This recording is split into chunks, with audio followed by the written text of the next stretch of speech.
What is up, everybody? Right before class starts, we're gonna hang out in my dorm room. Not a bad dealio. Not a bad dealio. Just double checking everything right now. Just double checking, making sure everything looking good. Can everybody hear me okay? Everybody can hear me okay? Made some different adjustments here and there. Making sure everything looks good. Making sure everything looks good. Okay. Keep automatically adjusting settings because try to make the firehouse be efficient as possible. It's a Florencio, Ken McDonald. This is my elementary school alma mater. I still fit in it. Oh. So you still look like a nerd. Hey, Scarlett, what are you? Come on now. Whatever. Sounding good. Beer needs a trim. Yeah, I've been growing it out on purpose for when this COVID stuff truly gets away. I need to get my second shot, but I want the barber to have enough to play around with. You know what I'm saying? Make it efficient. Can I suggest we fire Matt? He's already at station 2. He's at station 2. He's barely holding down that fort. We haven't had Matt in here in a while. Been hiring some rookies. Maybe that's the problem, you know? Whew. Florencio. Was I supposed to roll the R2? Is that part of it too? Just fold it up and use it as a mask?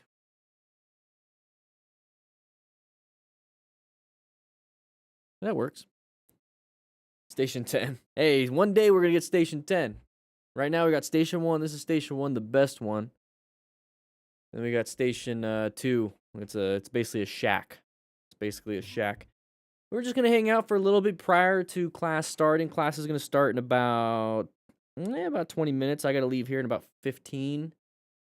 And then I'll let you guys do your thing, and then we'll get class started pretty soon. Axel, you love the beard? Whew, thank you. You have 3-year-old tips on here ever.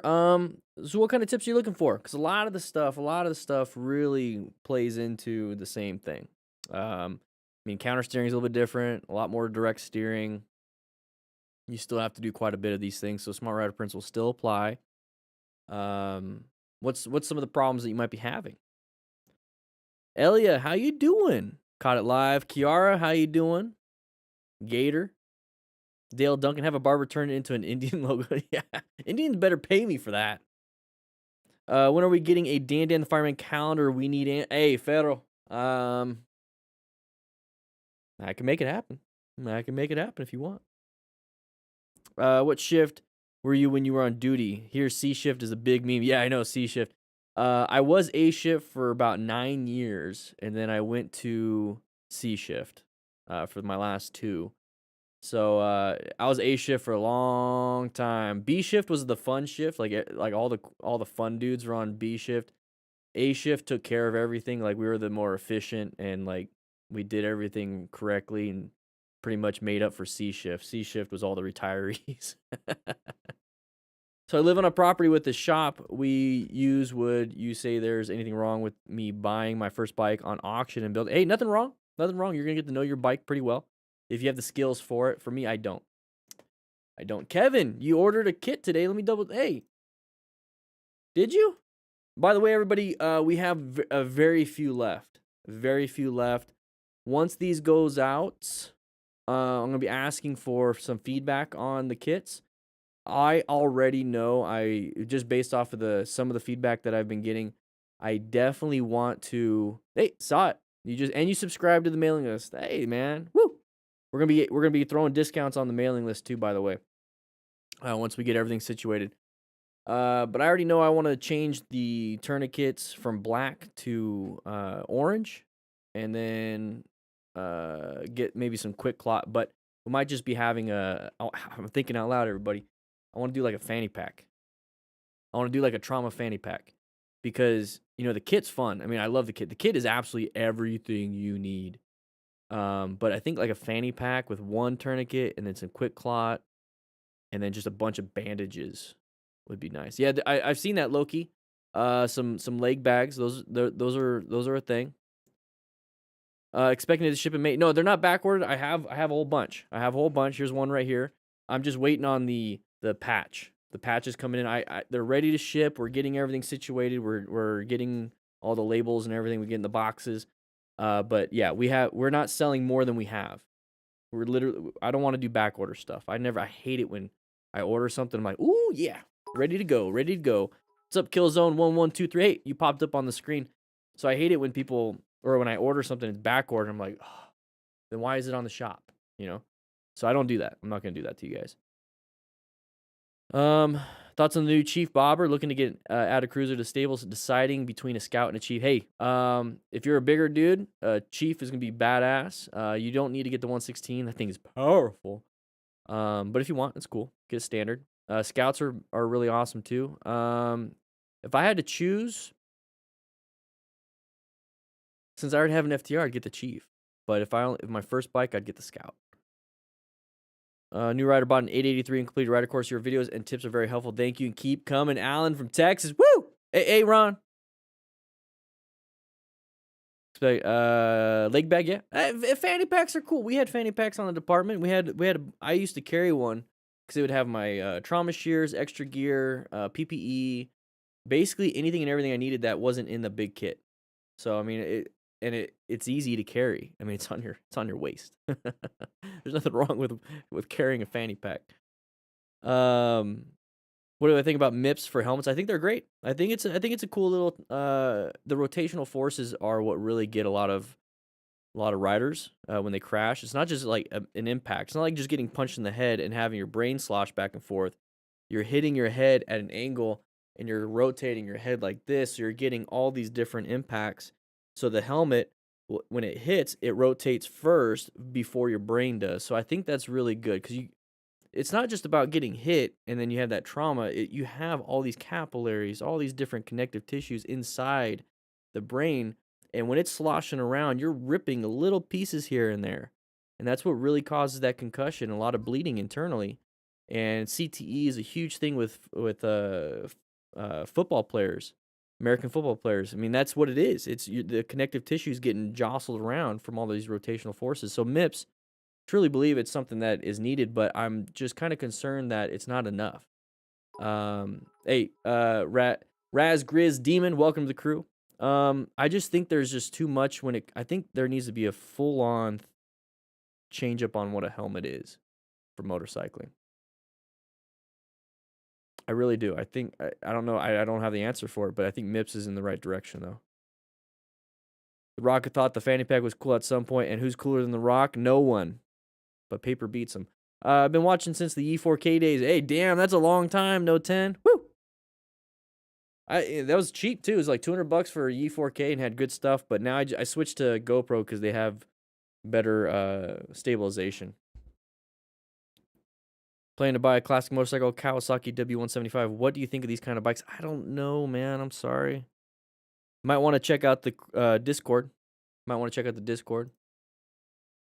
Keep an eye on the stock. Let's see how many we have left. We still got some left. Guys, we are selling those moto rescue kits. If you want to get a moto rescue kit, please do so. Linked is there. The website is up, so we got some blogs, some of my older blogs. We're gonna get some new ones up. I'm looking to like these ones fit in your. So I got these rescue kits or rescue cards. So these ones fit inside your wallet. I'm thinking about making some bigger ones that are like 4x6, 3x5. Maybe that will help out with eyesight. But yeah, you can like this will come with the kit. You put it in your wallet or keep it in the kit, and it tells you, everything you need to know outside of getting some actual training.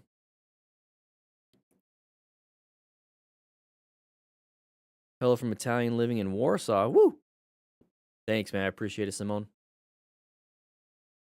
When do we start a DD from Riding Crew in Tucson? I am ready. Thanks for all you do. Better. Hey, we kind of have one, Chris.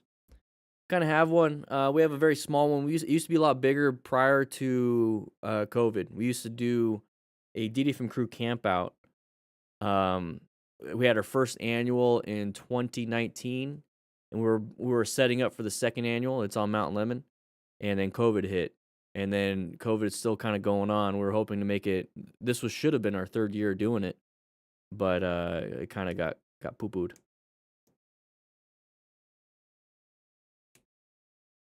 I have a COE training coming soon. Training soon. Any tips? A COE? I have COE. What's COE? Don't forget about us UK guys for your competitions. Nobody else watch Dan to see him approve of riders, or is just I don't approve or disapprove of people's riding. You have to remember it's an after action review. So you find out what went wrong, whether it's a mistake or the situation at hand. You find out what went right, whether it was training or just luck. And then you try to figure out all these different factors. And then the goal is to try to make it to where it's objective, not subjective. But I have too much fun, so I make it subjective. But I do approve sometimes. I sometimes disapprove. Especially if it's behavior based. But once again, it's not. Yeah. Discord or Datcord. Not so good at trolling. Pretty terrible at trolling. Discord server. Big old Discord server.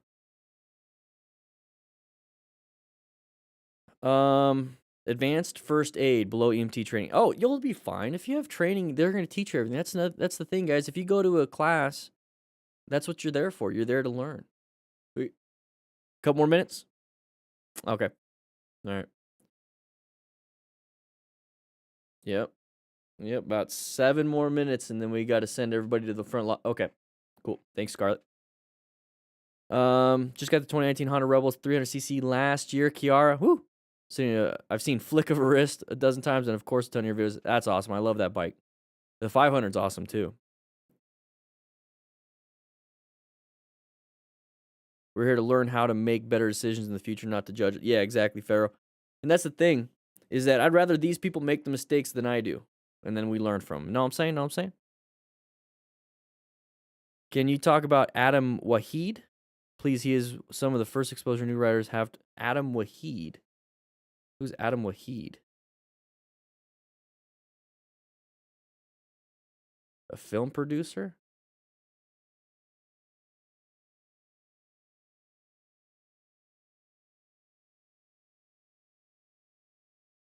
Motorcyclist online? Are you talking about motorcyclist online, or is a Instagram dude? Never heard of him. Oh, MC Commute. Oh, okay. They do their thing. Is there any other way to support your Patreon without using PayPal or credit card, Gavin? Patreon, I'm slowly. The goal is to make the website motorcycletrainingconcepts.com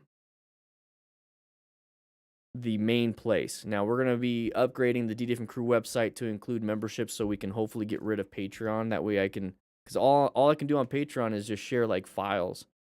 On DDF and Crew, I want to have a forum and everything. So, do I see myself doing this for the rest of my life, or is there something else I want to do? I see myself doing this for the rest of my life. Truly do. It's not, but it's not just motorcycles. I have ideas for kids and bicycles. I have ideas for driving education. I have ideas for medical training. I have ideas for like a clubhouse, much like the Moose Lodge. Like how they have like a veterans building with like where you get together, you get to meet other veterans.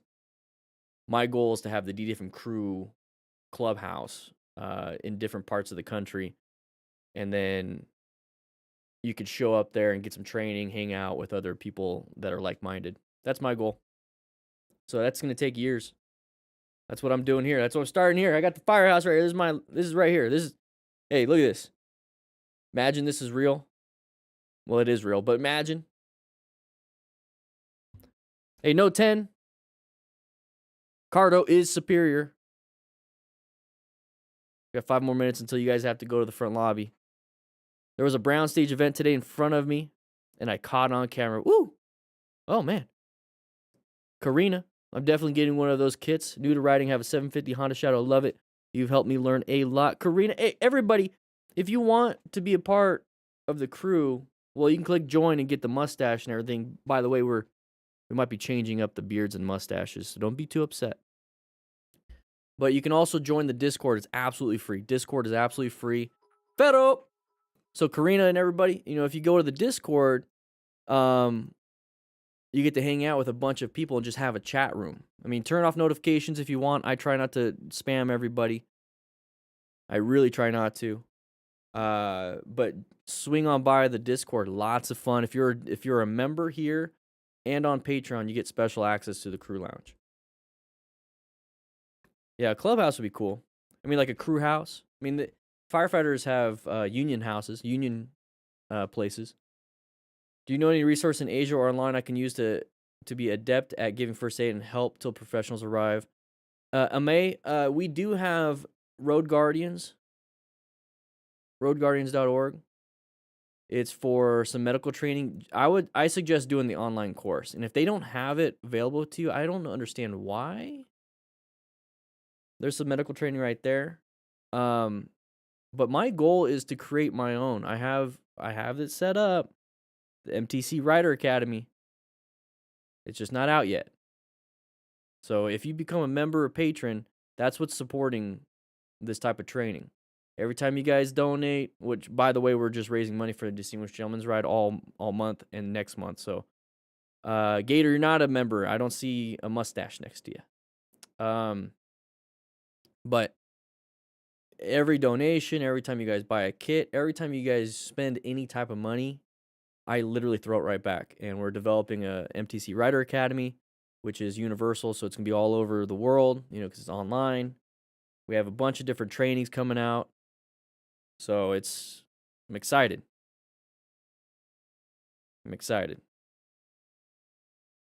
Larry, you're welcome. And then we have classes twice a week for free.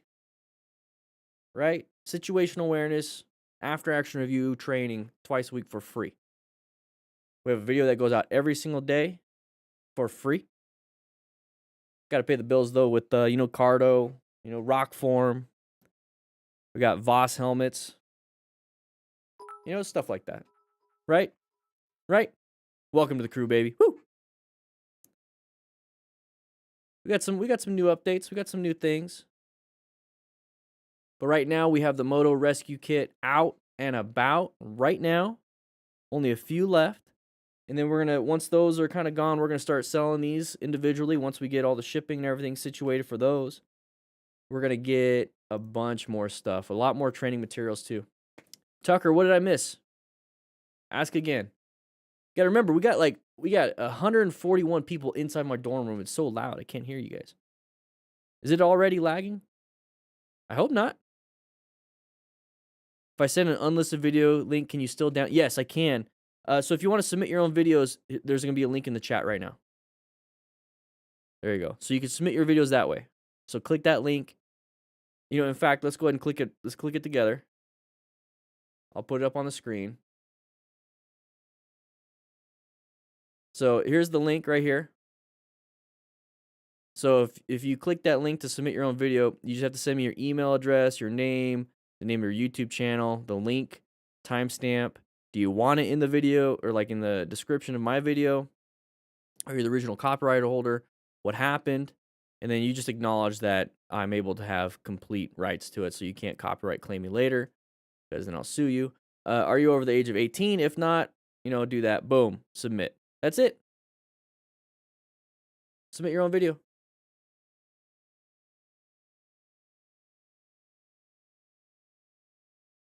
Look good, sound good. Woo!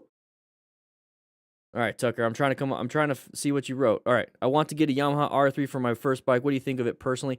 I rode the Honda CBR 300, and they're pretty much all the same at that point. I think you'd be fine. I think you'll be fine. If you're a bigger person, like tall, it might be squishing you a little bit. Oh, we got to get going. I got to get going. Yep. All right, so everyone go to the front lobby. I'll meet you there. All right. Dare, go ahead and hit the crew lounge, but I gotta get changed. I gotta get ready for class. Scarlett's looking at me like, okay. What's up, Everybody, DanDanTheFireman here. Today we're going to focus on braking. Now, this is something that you need to know because if you're going too fast or if you're going out of control out here in a parking lot, you need to know how to stop. So we're going to focus on progressive brake pressure, that nice squeeze of it. And we're going to be utilizing this big cruiser motorcycle right here to do it. So let's just jump right into it. All right, everybody, we're going to be focusing on braking. Now, this is not emergency braking. This is just getting familiar with this front brake lever and then this rear brake lever. Now, here's the thing. We have a nice little diagram right here. It's going to be putting up on the screen, but I have cones, everything situated in a parking lot. Nice runoff. Be as safe as possible. Now, if this is starting to scare you a little bit, you should probably go take a class at the MSF, Total Control, wherever you can in person. Remember, this is YouTube. It's not a substitute. I'm just trying to help you out and give you a nice refresher. So what we're going to do is focus on the front brake and rear brake, and we're going to be utilizing progressive brake pressure. Think of it as squeezing an orange. You don't want to just smash it because you're going to get orange juice everywhere, right? So you're going to grab that orange and squeeze, and juice is just going to come out. That first squeeze, it's going to be pretty tough. The more you give, the more juice comes out, the easier it is to squeeze it, but you're still having to squeeze more and more and more. Think of it as this right here. So the first part, it's going to be kind of hard. Now you're going to squeeze even more. It's going to be even more. It's going to be even more until you come to a stop. Now, here's the thing. My handlebars are turned to the left right now. If I tried to do that here, I'd fall to the left. If the handlebars were turned to the right, I'd fall to the right. So what you want to do is have your handlebars straight when you squeeze those brakes, okay? So if you're going, you look forward and you squeeze. Now, if you do this and squeeze, it's going to fall down. If you do this, it's going to fall down. So once again, squeeze, press. Now, if you have to, squeeze with 2 fingers, 3 fingers. If you can't get 4, that's fine. Your biggest power is that middle finger, okay? So if you can at least get that middle finger and squeeze harder and harder and harder, you should be pretty good. Now, at the same time, if you're trying to get to a stop, go ahead and squeeze in that clutch lever to remove power from that rear wheel, because if you just squeeze here and you don't do anything else with that clutch lever and you stop and you're in gear, you're going to stall. We could talk about that in a different video if you want. Write in the comments if you want to figure out how to not stall. Basically, just squeeze the clutch lever, get into the right gear. That's it. I'm always going to recommend full gear if you do this. You need to have full gear just in case something bad happens. Check out the links in the description for all these different resources. We have gear, we have training, we have everything. Check it out. Here we go. So we already know the friction zone a little bit, so we're going to get ourselves to the spot. Now what I'm going to try to do is stop in between those cones. Now I'm not going to go fast. I'm not going 20. I'm barely even going to go 5. The whole point is to figure out that progressive brake pressure, but we need to be able to get our feet up, so we need to at least do that. So let's get ourselves in the friction zone, give ourselves a little bit of throttle, get those feet up as soon as we can. Now squeeze that clutch. Now squeeze. It's pretty simple. You'll notice that just squeezing the clutch won't do anything for you. Let's go ahead and do a nice little U-turn right here. Just squeezing in the clutch won't do anything for you. It's just going to let you coast. Now what you want to do is squeeze that front brake and press a little bit of that rear brake. So let's go ahead and do that again. Let's get to this cone. So squeeze the clutch lever, squeeze the front brake, and press the rear brake. Now you notice you dive down a little bit when you apply that front brake. That is that weight transfer to that front tire. And when that front tire has weight, it's going to grab the ground more and more and more. And that's the traction. So if you just slam this, it's not going to give it that time to grab. It's just going to slide out from underneath you. And we see that on the after action reviews all the time. So let's try this again. So squeeze the clutch, squeeze the front brake, and then when that weight really hits that front, you can go ahead and do it. Now remember, this is a short little diagram, short parking lot.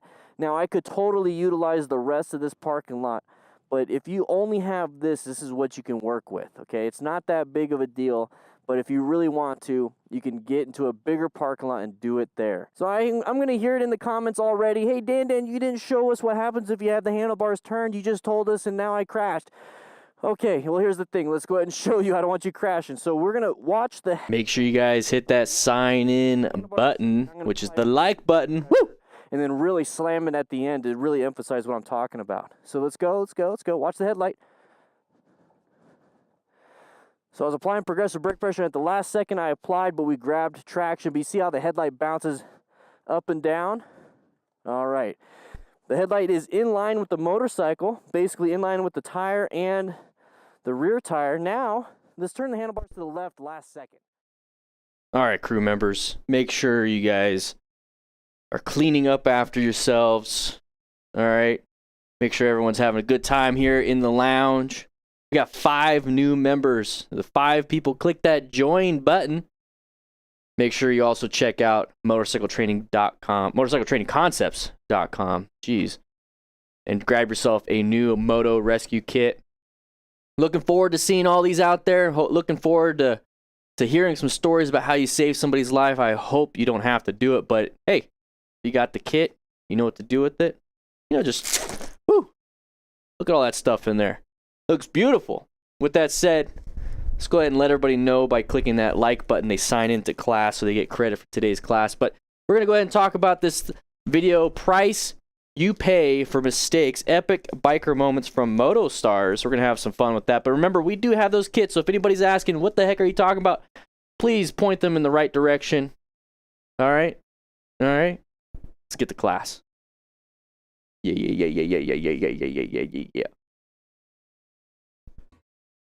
Whew. Oh, it's a little dark. I look a little dark. Let's go ahead and fix that. We lowered the light just a little bit. There we go. There we go. Looks good. Nothing happening, Jeremy. Are you guys in the United States? Because some places don't get it. Some places don't get it. United States does. Did Dan ever get on testosterone? What are you talking about? What are you talking about? We're going to be talking about this, though. There's no button next to your subscribe, so hit the button. Yeah, you know, I guess if you guys don't have the join button, I don't know what to tell you. So if you click that link in the Chitty Chat, you can click that join button that way. But yeah, we're going to be talking about this and why it's super important to have a kit like this, which we have on motorcycletrainingconcepts.com, which, by the way, I see that there's 169 of you. Nice. And 147 likes. That's pretty dang good. Typically, we're running a little bit low. So we're going to get started when we hit about 200 likes. All right, everybody. So 200 likes. Click that like button to sign in. Whew.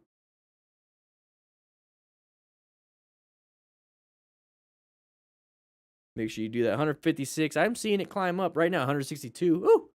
Look at that. We're going to get started real soon. We're going to be talking about this. If you crash when solo, how do you check yourself for injuries? If anything feels out of the ordinary, remember, uncommon thing in a common situation. So it's common for you to feel okay. All of a sudden you stand up, you get lightheaded, or all of a sudden you stand up and your right leg doesn't want to move. You know, so the only thing you can really work on, though, is because if you're obviously checking your body, that means you're conscious and aware, and you're probably breathing. You want to check for any life-threatening bleeds. That's the biggest thing. Oh, yeah. You liked it, Trevs? 168 likes. We're going to get started soon. Does the kit provide instructions? So, great question. We got this right here. Let me go ahead and... So, it's going to come with this. You know, after a moto crash, remain calm, ensure your own safety, all that stuff. And then on the back end, it has some... There we go. Has some instructions on what to do for some of these symptoms. The main thing, though, it's not a replacement. Just like how I tell you guys here, it's not a replacement for in-person training. You need to get some in-person training. But we're going to be having some training on Motorcycle Training Concepts YouTube channel, and then we're going to be having, in the future, an e-course for you all. Are there any states in America that require drivers to do first aid training? Myrtle, I don't know. Jeremy Gruen, what do you think? What do you think? I think maybe commercial drivers and maybe some places require that. No 10, you might be on MotoStars. Uh-oh. Just got your license today, Talon. Woo! Gonna be riding when my bike is done at the shop. 172 likes, by the way. Let's get to 200 and we'll get started. You got to sign in for today's class. I took my class and am capable and ready to hit the road. Hey, awesome. Make sure you just do the easy ones at first, get some confidence, get a little bit familiar with your bike, and then do something. You know what I'm saying? Do you export your trauma kits to the EU? So Trevs, I'm gonna look into it after this batch that we're getting out to everybody. We're gonna look into maybe possibly shipping it outside the United States. But we have to deal with laws and medical supplies and a bunch of other stuff. So we gotta look at customs. Manny, I inspired you to get your permit and do an MSF course. Good. I'm glad you did the MSF course, not just the permit. I'm glad you did that. That's awesome. Fellow firefighter EMT, 15 years, motorcycles 40 here. You are doing good. Matthew Murto, hey, 15 years, man. I did 11 and a half, and I felt like that was a long time. So keep going. Keep going. When's your retirement? I was able to do 20 and get a retirement, but I decided to leave and do this. Hey, DanDanTheFireman, I passed my motorcycle test today. Woo! One red night. Yeah. How's the audio sound? I had to adjust some filters on here. Just let me know. Yeah, Bad Alliance site had a good emergency brake, locked up the rear, didn't go. 184 likes, guys. We're going to get started at 200. You got to sign in. Remember, we're going to get signed in. In Belgium, it's required by law to wear gloves, protective jacket, helmet, moto boots, and also long pants. That's crazy. By law, huh? DJ passed my MSF course today. Your videos helped a lot. Thanks for all the help. Hey, DJ, I love hearing this. Once we get the course set up should I show you guys? I just want to show you guys something. I just want to show you. It's just a work in progress right now. All right, it's just a work in progress. Can I? I can show it. All right, one sec. Let me get it. Calm down, everybody. Let me see where I can find it. All right.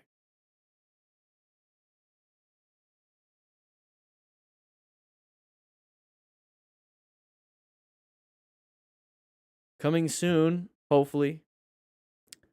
The MTC Rider Academy.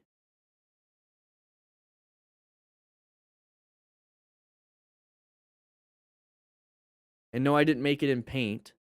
It just popped up that way. Remember, Motorcycle Training Concepts is basically here at the firehouse. That's the curriculum we utilize. Tucker. All right. Veteran crew member. Come have a seat up front, Tucker. Woo! Good to have you. MTC, Motorcycle Training Concepts, is the curriculum that we are developing here at the DDFM crew. We're going to be the people that are spearheading some amazing content. So anybody here at the DDFM crew firehouse, this is the firehouse, we utilize that curriculum. Now, MSF, Total Control, all those places, they have great stuff.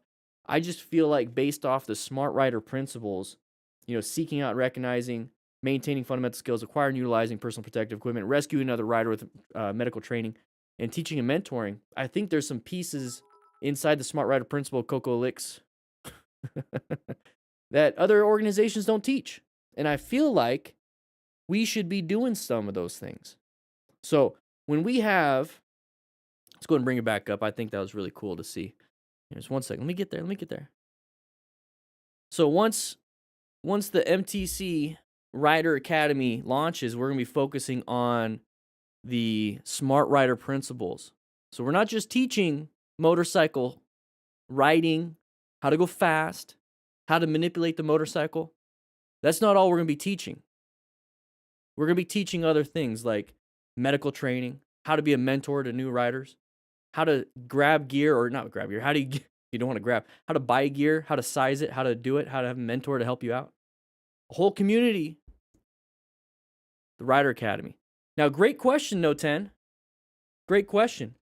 The DDFM crew is not just people that commute to work and back. All right? It's not for those that just commute to work and back. I have goals of maybe getting a DDFM crew chief, maybe like Brian636. Yeah, I'll talk to him. See if he can be the mentor for new stunt riders. And we can maybe have a stunt riding crew member or a stunt riding crew within the DDFM crew. Right, Manny? Oh, yeah. Welcome. And then maybe an an off-road instructor becoming the adventure crew instructor. Just little things like that. Who knows? Who knows? But we got 200 likes. We got to get going. Got 200 likes. I don't know. What do you guys think? What do you guys think?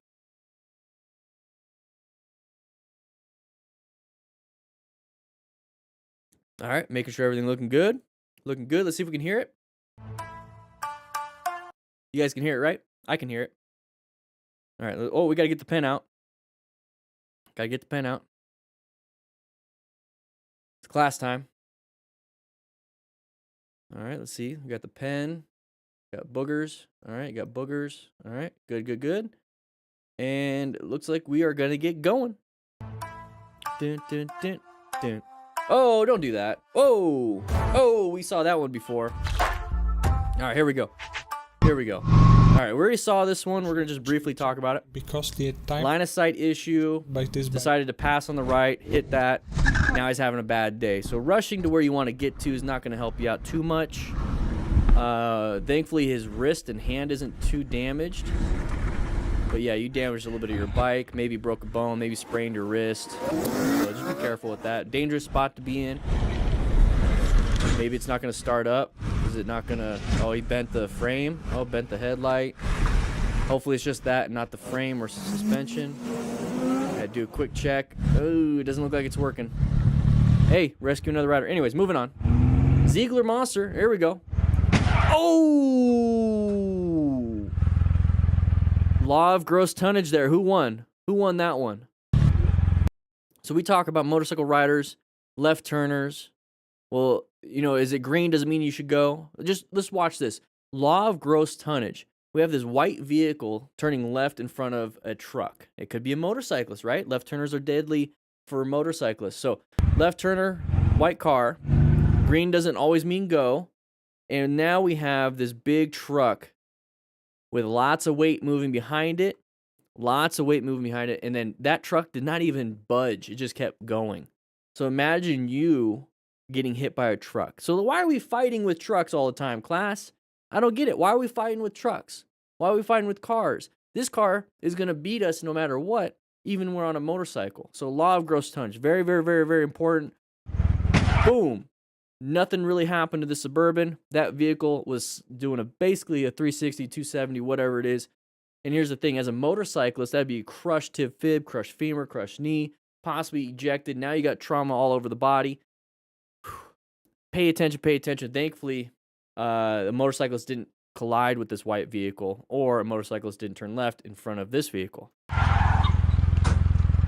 Now he hit that hit that red car. Now there's a 3-vehicle accident. That person in that white car better have good insurance. All right, here we go. We're riding around. All right, unique view, turning left, non-issue, good positioning, lane position 2, maintaining. Oh, what's this? Oh, good adjustment. So this person was planning their ride. Okay, so they're doing slow look, press, and roll. So planning their ride. There we go. So lane position 2, we're not trying to get from point A to point B as quick as possible. We're trying to get from point A to point B as smart and as safe as possible. So what he's doing is maintaining a good lane position and lane position 2. And when I'm talking about positioning for safety and planning, so positioning for safety, that's a good position, lane position 2 on these turns, because you have a good space cushion to the left, good space cushion to the right, you have escapes to the left, escape to the right, and your line of sight is really good. So always remember that position for safety is for line of sight, escape routes, space cushions in all directions, not just in front of you. So now the next part of planning is locating. So you have to locate hazards. So what we're going to be doing here is we're getting closer and closer and closer. Now, the thing is, during this whole time, we're locating hazards, which we have a blind turn, and then also we're locating any road debris. So what you do on turns like this, you look at your exit, and you do a quick glance along the road towards your front tire, and you're constantly just doing this. You're constantly glancing, but for the most part, you're staring at your exit and using your peripheral to find anything uncommon in front of you. So if you're looking at your exit, and then all of a sudden you see like a dark spot in like the gray road right here, so like a dark spot, you do a quick focal look. Oh, it's nothing. Go back to your exit. You see something else? Oh, nothing. Go back to your exit. You see something? Oh, it's a pothole. Adjustment. And that's going to be the next part that he's doing right here, is that he's going to locate a possible hazard. Okay, this is white vehicle, possible hazard. Let's see what happens. Oh, he's in our lane. So now we have to do adjusting or navigating a threat. Now, if we're in a good position for safety already, and I like to say position for safety, but it could also be a position for success. You're setting yourself up for success, because if you're in lane position 2, all it is a slight adjustment to lane position 3 on the outside, versus if you're in lane position 1, you have to swerve to the outside and swerve back so you don't go off the road. So that's why you're always positioning yourself and moving over in different lane positions for the best line of sight, best space cushions, best escape routes. So what he did here, this is why I like lane position 2 a lot, is all you have to do is adjust a little bit to the right, and then make sure you correct yourself so you stay on the road. So you did very good. Did very good. Remember, we are raising money for the Distinguished Gentleman's Ride, but if you want to buy a Moto rescue kit, they're available right now. Available right now. Whew. Alright, so we're riding around. Experienced how strange situations one can encounter on the road. Blind turn. Right lane and was able to spot the man in time. Okay, good, good. Oh, thankfully, that's a blind turn. That is a bad spot for that guy to be walking. No, no, no, no. Don't be doing that, man. You're gonna get hit, especially on this blind turn. Look at that. Look at that blind turn. Easily got hit. Get on the other side. So this is the same thing when it comes to line of sight and bad positioning for safety. So take a quick look. You can't see anything around the corner. So let's say we're hauling ass around this corner on a motorcycle, and then there's some random dude, uncommon thing in a common situation, in the middle of the road. But that doesn't have to be a dude. It could be a tree branch that fell down. It could be a bunch of gravel on the ground, like somebody kicked a bunch of rocks and a bunch of sand or whatever. That could easily be that too. So this is why when you go around blind curves, your line of sight is terrible.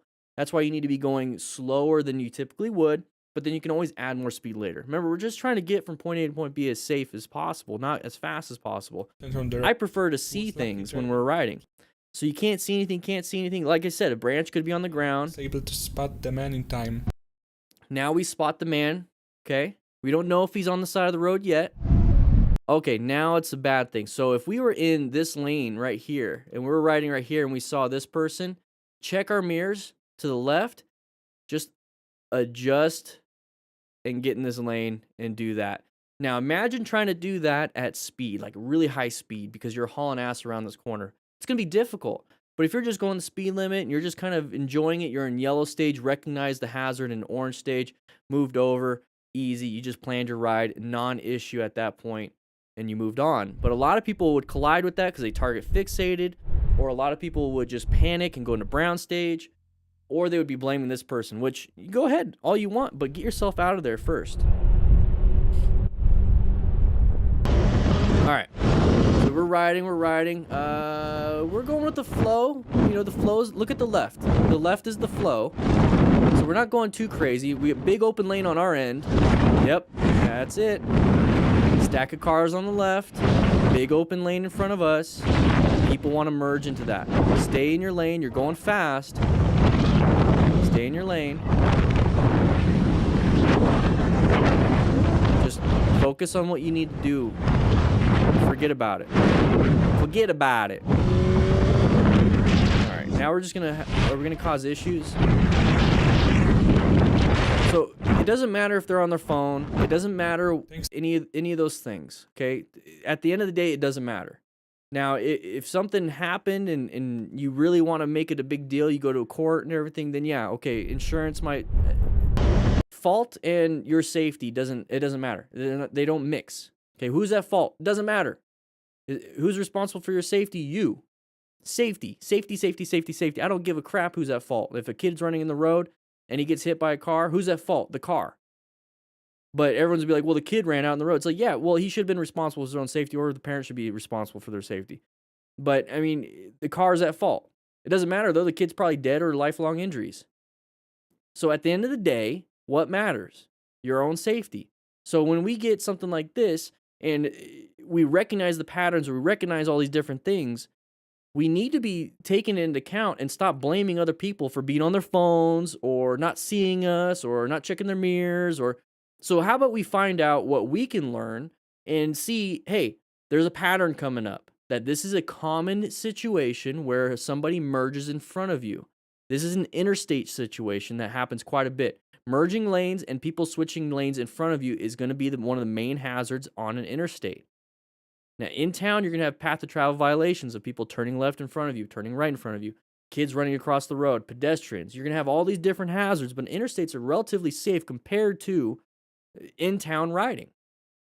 You're just at higher speeds, so it sounds and feels scarier. So we just switched one lane because we were right behind this white vehicle on the top right next to Moto Stars, and we switched into this lane because it was wide open. If you're going to do that yourself, assume somebody else would want to do the same thing. You're not unique. You're not unique. Somebody's going to want to do that, the exact same thing.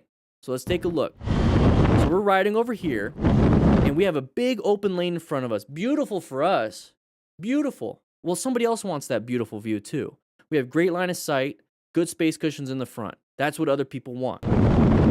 So we're looking over here on the left, and this person's riding their brakes or riding the running lights or whatever it is. Big stacked line on the left side, which is supposed to be the fast lane. So let's think about it here. After action review process, we're just trying to figure out what's happening so we can do something different or do the same. Depends on if it was a good thing. We see this right here. Big stack of cars on the left side. It's the fast lane. People in the back don't want to be stuck right behind another car, especially in the fast lane. So what are they going to do? Look for an opportunity to get into a faster lane or get into a lane that's open so they can pass everybody. What's right in front of us and what's right next to them? That right there is supposed to jumpstart something in your head or in your gut saying, hey, this is not a yellow stage anymore where I'm just relaxed and I'm prepared and I'm just kind of scanning everything, planning my ride. No, now we're in orange stage where we specifically perceive the situation, a pattern that could be a threat. We need to be paying attention to this part. So we're getting up to here, same thing. People are stuck behind this car up in front. 2 cars, an open lane right here. So we're passing these vehicles without thinking because we're just trying to go faster than these vehicles. Haha, I got a better lane. But we're not concerned and thinking, this lane is open. I'm going to be a little bit more cautious. I'm going to be a little in orange stage. I'm going to be prepped and ready for anything that's happening. I'm going to be on head on a swivel. Thankfully, he recognized it and he can accelerate out. But here's the thing. If you see this, let's go back just a little bit. If you see this and you know that there's a possibility of people in the fast lane wanting to switch over, then how about we switch over to lane position 3? So here's lane position 2 and here's 1. We're like right here in this area. So we either accelerate past all these people quickly or we switch over here to give ourselves a better space cushion. It's like, well, yeah, Dan, what about the car on the right? What about the truck on the right? Okay, what about this vehicle? They're on the right lane. They're going to be going slower, and that's another hazard you have to deal with. So you pass this vehicle, which is a hazard. You have this vehicle that's a hazard, this vehicle that's a hazard. So that's why it's a hazardous orange stage maneuver that we're doing here. So you have to be cautious. You have to be aware. You have to know where your escape paths are. Can you go right? Can you go left? Do you accelerate to go straight? Do you apply the brakes and slow down? What do you do? What do you do? What do you do? Well, if you have a fast vehicle, move with a purpose. Go. Move with a purpose. Or hover around here in a staggered position from this vehicle and see what they're going to do first. You have to have your head on a swivel. You just have to. But the main thing here is recognizing this pattern right now. Big stack of cars, big open lane. That is the pattern that should be knocking you into orange stage. We aren't even talking about braking yet. We're not even talking about acceleration. We're not even talking about any fundamental skill that you need to have. We're talking about situational awareness and using your brain, being a smart rider. That's what we're doing right now. So if you can't do that, have fun maintaining your fundamental skills because you're going to be using them a lot. Big stack of cars, open lane, open lane, open lane. Good job finding the escape path. So that was the good thing. Now, this next part where we're not focused, and look, we're drifting into the outside lane. That's because we're focused back there on the person back there. We are drifting in the outside lane. Probably cutting off another car. The person's right on her ass. You can see it in the mirror. We're just not paying attention. So now, instead of being zoned in, yellow stage, we're zoned out. We're in white stage. One's if there's a pothole. One's if there's another car emerging. One's if there's this. One's if...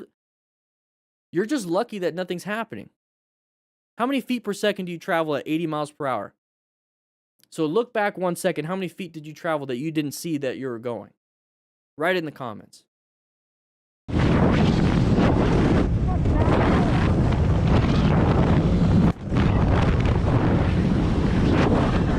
I've seen so many people crash the secondary because they weren't looking ahead.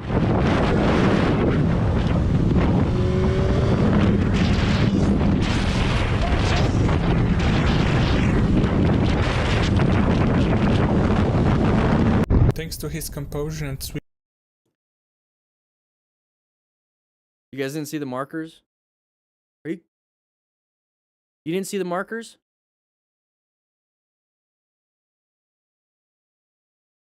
Rookies, did you fill my marker with green on the greens?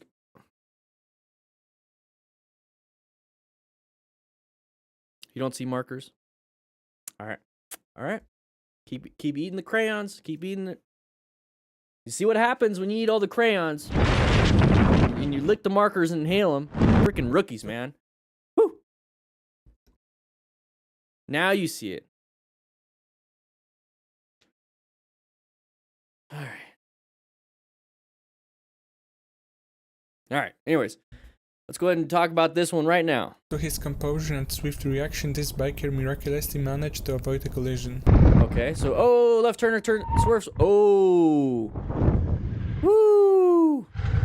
So what he did here was buy himself time with good braking, a little bit of skidding. Thankfully kept it up. That's what she said. So we're going to be riding right here. Now, utilize your phone mount, which we use rock form here at the DDFM crew, but use whatever phone mount you want. I prefer rock form. But the thing is, I use it for the GPS just for this reason, because you'll see on here, it's hard to see, but you probably can't, that there's going to be a turn coming up, a T intersection. So that kind of puts me in a little bit orange stage, especially if I see another vehicle. To his composure, so we're going to get up to here. This biker miraculously managed to avoid a collision. Okay, so we can't really see full speed until about here. But when you see a vehicle kind of slowing down and they're not really moving in space and time, you start looking at depth perception. It's like, oh, they're turning. So what do we do prior to an intersection, everybody? Class, what do we do prior to an intersection? We go into what stage? What stage do we get into? Yeah, it's on the board. It's on the walls. You guys can see it. We go into orange stage, everybody. So if we're in orange stage, we already have our hands covering the front brake, and then we're getting ready for that clutch just in case we have to downshift. No Angel, not Brown. Everyone else is right. Jacob's right. Sean's right. We're going to go into orange stage. So that means we're prepped and ready. So we might even have to roll off the throttle a little bit, get some engine braking so we can get some of that front tire weight, so that if we do apply some good progressive brake pressure, we won't be skidding and scuttling and movings and things. But yeah, we're going to get up to here. So there's that initial jab. So he has good perception. He did good with the reaction. Now, how's your fundamental skill of progressive brake pressure? That's the big thing here. Make sure you guys practice. We do have progressive brake pressure training on Motorcycle Training Concepts. So if you want to check that out, please do so. Link is in the description and the chat right now. We're going to go over here. Now, the goal is to slow down enough, because this is our total stopping distance. So the goal is to slow down enough to allow this vehicle to keep going. But here's the crazy thing. It's towing a trailer, so it's even longer of a vehicle to hopefully let go by. So what do we do? Well, this is where good progressive brake pressure needs to kick in, buying us some time. So hopefully by the time we get to here, this vehicle is like right here, and then the trailer is like right here. It's like, well, it's still in our path of travel, right? So hopefully we're braking, gently release the brakes, and now do a little bit of a swerve. So you could do both. The goal is to buy you some time with the braking and then move out of the way. Now, if you're holding that brake down hard and you try to swerve at the same time, you're going to have a bad day. This is why you need to practice. This is exactly why you need to practice. You need to train with a purpose. Train like your life depends on it, because it does. It does. Train like your life depends on it. So when we see this, you did a good job.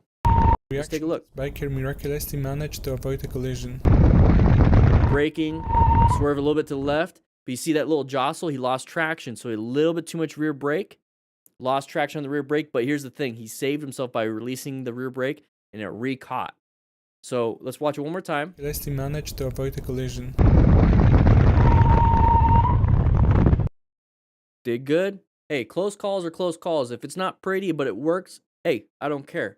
It did good. So right now, what he's going to do, he's going to pull over, check his pantalones for any pupus, and he's going to be doing fine after that. Doing good. All right, moving on with this. Riding around with Moto Bender 400. Hey, you got in front of him.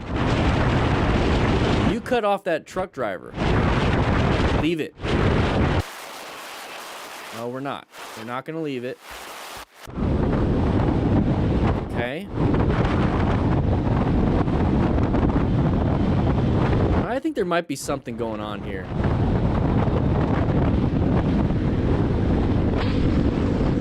I think there might be something going on here.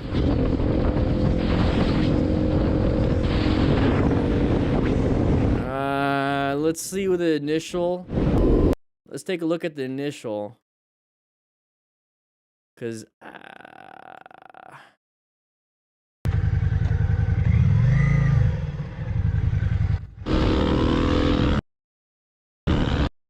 you see how he keeps looking left?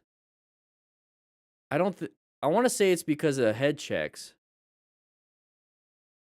I want to say we just got on the interstate. Let's say we just got on the interstate right now. Because the slotted lines, it looks like we just got on. All right, so we got people in front of us. We're going to switch left. Doing a couple head checks because we're going to get in this far left lane. How did you not see that vehicle? If you're doing head checks and you see the big truck coming at you, how did you not see that vehicle? Okay, so we cut off the truck. We cut off the truck. Okay, that truck had to swerve. That truck had to swerve and straddle this line. And you can see the shadow right here. Because of what this motorcyclist did, cut off this truck, made him swerve or her swerve, and cut off another vehicle. You see what I mean? So who really started what? Was it a mistake? Probably. Motorcyclist made a mistake, but now we're having problems. Okay? Let's do it one more time. Take a quick look at it. So we just got on. We cut in front of the truck that was going at speed. Cut him off, and we're like, whoa, what happened? And now we're pissed. So now we're all agitated for miscommunication. Okay? And now it's like everyone's going the speed. Everyone's doing their thing. So we just cut. We just did that. So here's the thing. What are we doing on the road? Are we trying to get from point A to point B as safe as possible or fast as possible? What are we trying to do here? What are we trying to do? Let's go back just a little bit. You know, why fast forward through all these things? No, let's go back. Let's go back. Come on, rookies. You got this. One job.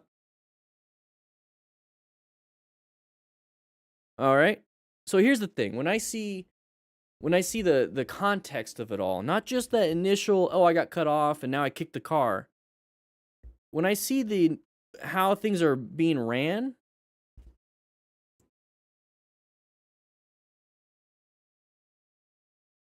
I'm pretty sure this is not legal, which is going to agitate a lot of drivers.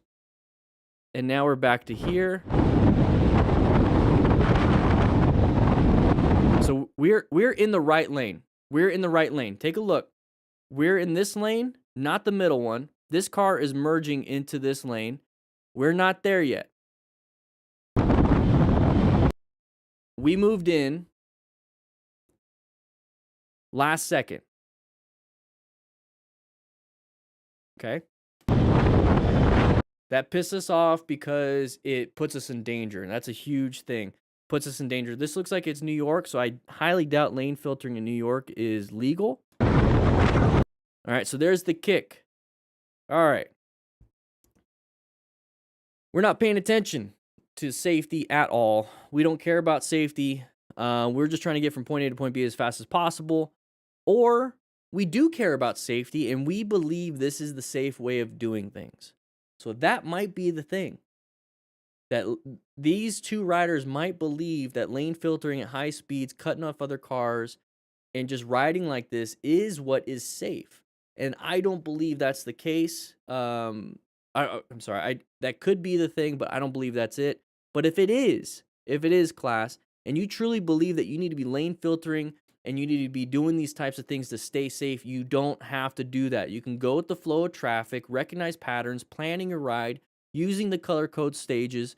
You can be a smart rider and not have to deal with any of these things. So if you believe you have to do these things as a motorcyclist to be safe, I'm telling you right now, that is not what you should be doing, and there's many other ways to be safe. Let's not do this. One more time, just so you guys can see it. And we're moving on to the next. We are selling Moto rescue kits right now on pre-order. Check it out. Link is in the description and in the chat.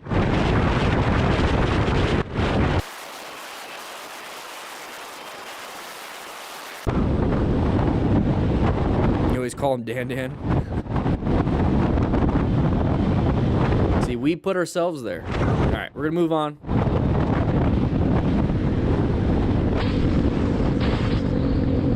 Move on.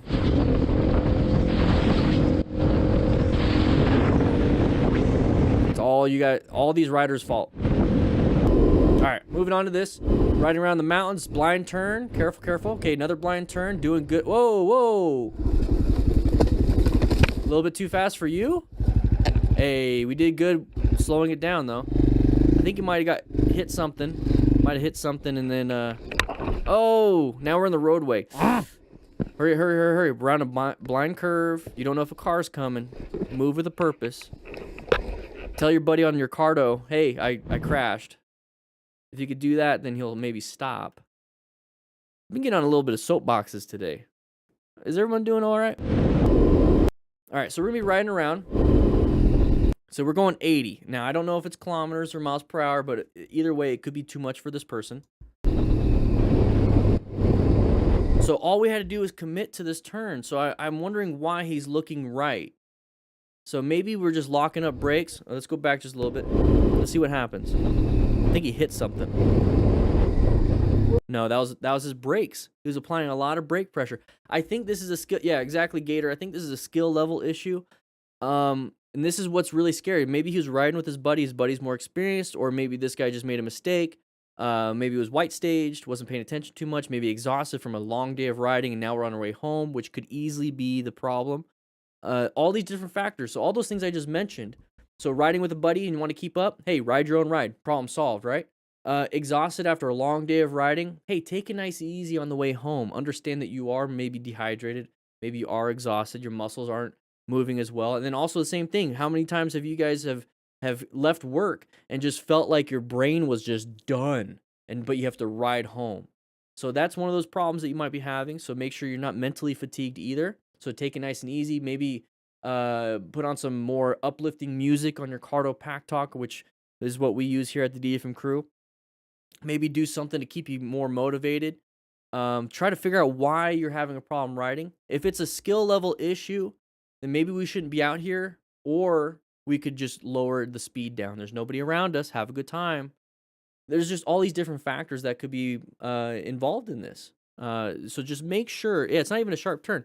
So make sure you guys are taking stock of your own skill set. All right.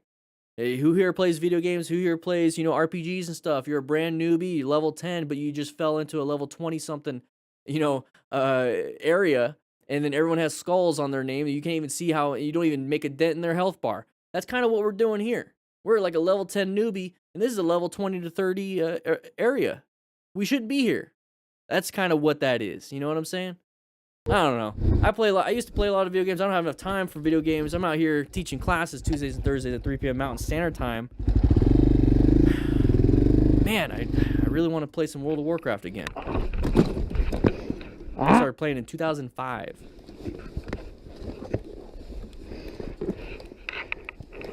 Quit right after the Burning Crusade, came back. Anyways. Driver didn't use the blinker, didn't look in the mirror. The biker had a lot of luck that he managed to avoid a collision.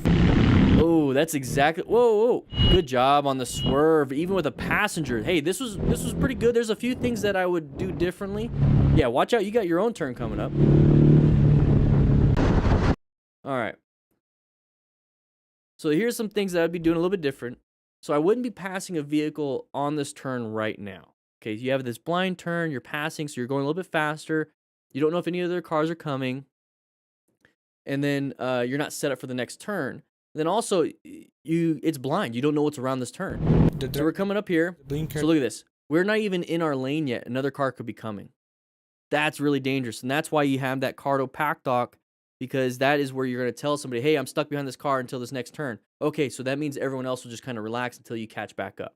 That's the beautiful thing about this. Also, with the passenger, be a little bit safer. You know, hey, you're responsible for their life too. So here's the one thing that I really like. So this is part of the after action review process. We're trying to figure out what's good, what's bad, remove the bad, only do the good. This right here, you see that leg? That is indicating that there is road debris on the right side of the motorcyclist.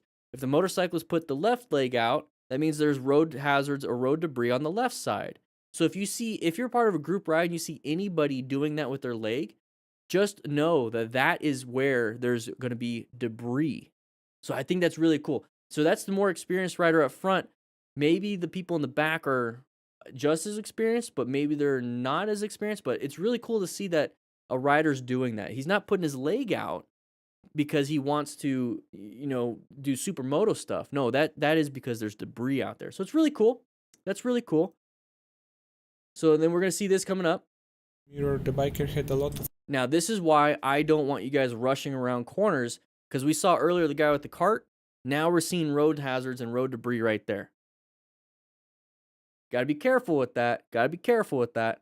So thankfully, they just did a quick adaptation. Boom, got out of the way. Flag that he managed. We're gonna round all that debris, but imagine hitting that going as fast as you can. You're super low, right? You're super low on your motorcycle. You're like, yeah, buddy. You're going. And you barely have any tread on your tires touching the ground because you have such low, and your body angle, everything's leaning, and it hits one of those rocks. You're screwed. So this is why I say ride from point A to point B as safe as possible, because this is a factor. High speed is a factor. Bad tires is a factor. Bad inputs into the handlebars is a factor. The road surface hazards are a factor. So let's remove a lot of those issues, because if we can't control that, we can control our body positioning, our speed, we can control our ego. That we can't control. So this next part, everybody wants to pass everybody. Now, this person right here did a great job with a swerve, and that passenger didn't mess up the swerve at all. So planning a ride, locate a hazard. This isn't an adaptation to that hazard. It's a threat now.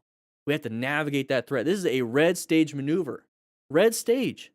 So when was the last time you guys practiced your red stage maneuvers? We have training on Motorcycle Training Concepts for the swerve and emergency braking. You might want to check it out. But right here, look at this. Good job. Now, it's not just swerving to the left. You have to swerve back to the right to stay on the road. So it did a good job. It was a really interesting video. You can learn a lot from that. I'm glad I didn't deal with it. I'm glad they did. All right, we're riding around the boring biker. All right, lots of red. Big open lane in front of us. Merger. Good job adjusting. Hey, do what you got to do. It's very purposeful. All right, so we're not going to spend a lot of time on this one. I just wanted to point out, see how I'm able to see these things ahead of time? It's because you start to recognize, hey, as soon as I see red lights, lots of red lights, it means there's an intersection coming up. I should be in orange stage. Typically, what's going to be the problem when it comes to orange stage things, especially intersections? Okay, so I got path of travel violations, possible merging. Okay, I have a big open lane in front of me. This is the pattern. I'm starting to see a pattern. Big open lane in front of me. Lots of cars stacked on the left side. Hey, possible merging issue. So let's go ahead and sit back a little bit, watch things, because we're coming up to an intersection anyways. I'm going to have to stop anyways. There's no rush to get to the intersection. So let's stay staggered with these people until everyone makes a decision. Boom, done. You start to do that naturally when you're riding and you've been practicing. I live this every day. This is what I pay attention to. So right here, we're riding. A lots of red going on here. So the red light's way up there. Means we're slowing down and we're getting ready for a stop. We're coming up to an intersection. We should be going to orange stage. We're coming up to here. Now take a look at the signs. Both left lanes are turning left. The right lane is turning right. So if the far left lane and the middle lane have to turn left, and the left lane is completely stacked of cars and the middle lane isn't, well, we're all going left. I want to move up in the line. So signage is important. Seeing these patterns are important. We have a big open lane in front of us. This lane is stacked. What's going to happen? There it is.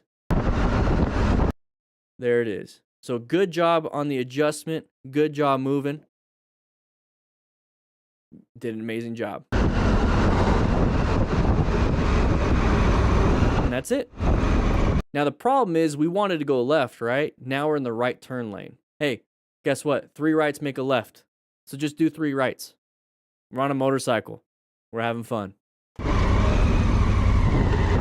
Yeah, and exactly, TJ. TJ did a great job, and notice he didn't finger the car. Wait. He didn't finger the car driver. You mean flip off the? Because hey, if we're talking semantics and we're trying to, I'm glad he didn't finger the car driver. Okay. Anyways, we're gonna move on, TJ.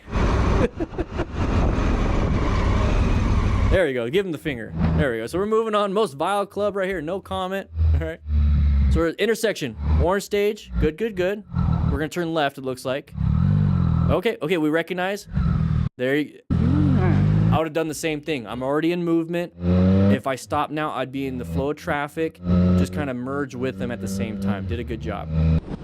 So one more time, we're gonna watch that. So this is what I was talking about. So we're getting prepped and ready for this intersection. We're turning left. That's the only reason why he's slowing down, right? And he's off on the left side. So right now we have no cars coming towards us, which is good. So that's why we're gonna make this turn. But if we start to see this, now you can either stop right now, maybe stop right here, but look at the danger area that we're in. Boom. If any cars decide to do it, you don't know how quick they can be. You don't know, because we're focused on this, right? So that's why you need to orient yourself to the situation.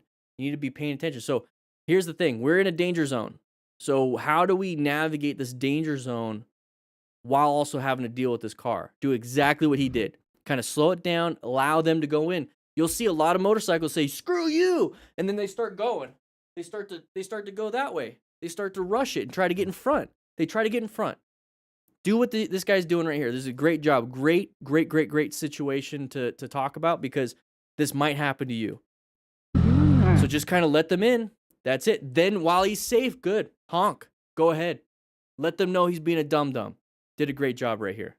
Did a great job. Watch out for potholes. All right? All right. All right, so we're moving around, we're driving, we're riding. Big open area, Quick. crest of a hill, I grab a signage, sharp right, sharp left. completely lose control of his bike. I think we've talked about this one. He went a little bit too fast on this one. Look how wide he goes. He's not set up for the next turn, and he's going to target fixate and look right. There it is. So a little bit too fast on that first turn, and it was able to not stay up.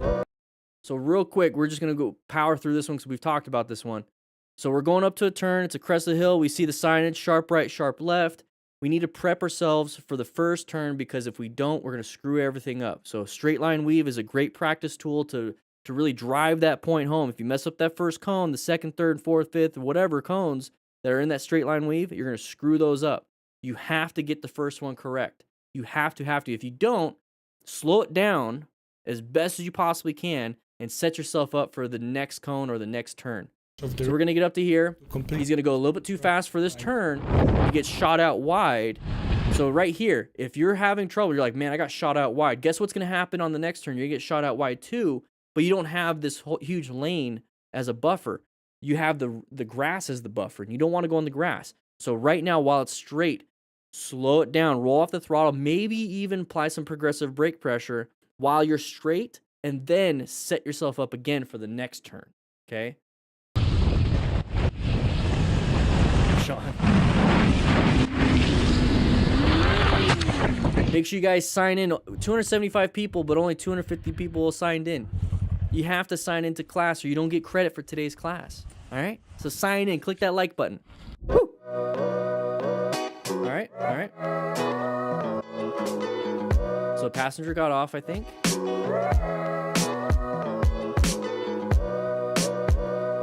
Okay. All right. It was the first day that this biker was not wearing full gear. He realized very quickly how important it was after this accident. Oh no. Left turner? How do you rescue another rider? How do you rescue another rider? Somebody turned right in front of him. He went up and over the handlebars and the... look how far he went. If you're going to come up on this person and they're damaged and they're hurt and they're bleeding out, make sure you grab yourself a rescue kit. We have a few left on motorcycletrainingconcepts.com. That's where this will come in. You get tourniquets, you got bandages, you got 4x4s. You got everything you need to handle a traumatic incident. Hopefully you never have to use it. Doesn't look like they need it here, but man, imagine if they're bleeding out, and what are you gonna do? Grab yourself a trauma kit.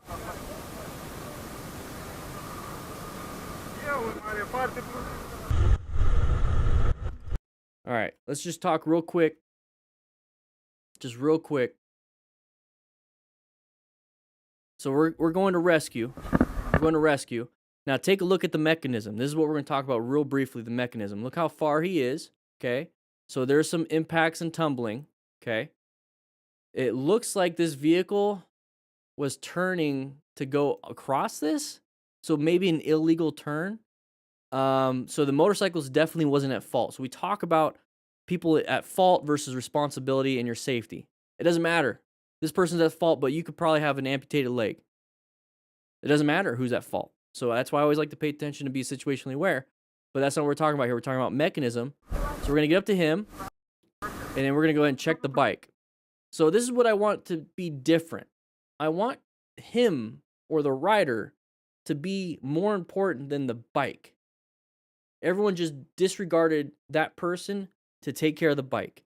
And that is only because of these motorcyclists know about a bicycle, or not bicycle, a motorcycle. This driver knows about the car. Nobody knows how to take care of another human being that is in a traumatic or medical incident. Nobody knows.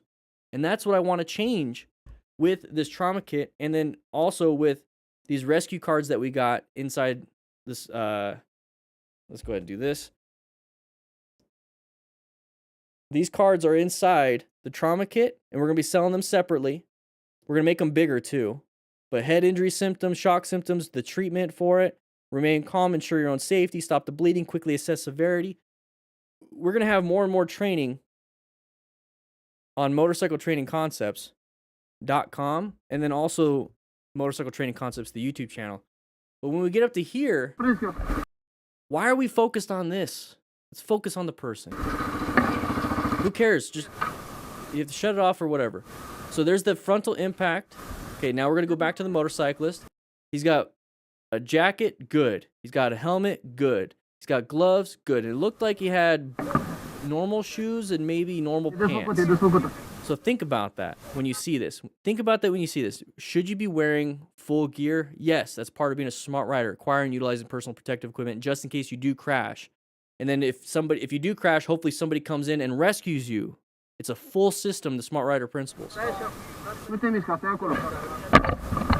Let's take a look. So lots of people coming to help, but only to be able to hold hands and hover. People want to help. People don't know what to do. I want to change that. And then right now, if you want to take a class, accidentscene.org, links in the description. You can take an online class right now until we get our own. Let's take a look at the mechanism, though, when we get back to the vehicle. So there's the mechanism. But take a look at the damage to that vehicle. Take a look at the damage right there. So that bike is pretty much done. But that means he went up and over and was ejected. So I'm thinking possible hip injuries, possible leg injuries, especially if he's not standing and walking right now. Seems like it's been a little bit, and he's not up. which is fine because you want them to stay on their back. But I don't think maybe there's any type of external bleeding. Thankfully. Not much you could do other than what they're doing, but you can at least start asking questions. You can start assessing their cognitive ability, if they remember, if they continue to remember, all these different things. There's a lot of things you can do outside of trying to do CPR and stopping bleeding. You can do an assessment. That right there that's a high impact. So maybe the guy wasn't trying to cross the train tracks, possibly just switching lanes, and then they impacted, and that's just kind of where they ended up. Who knows? All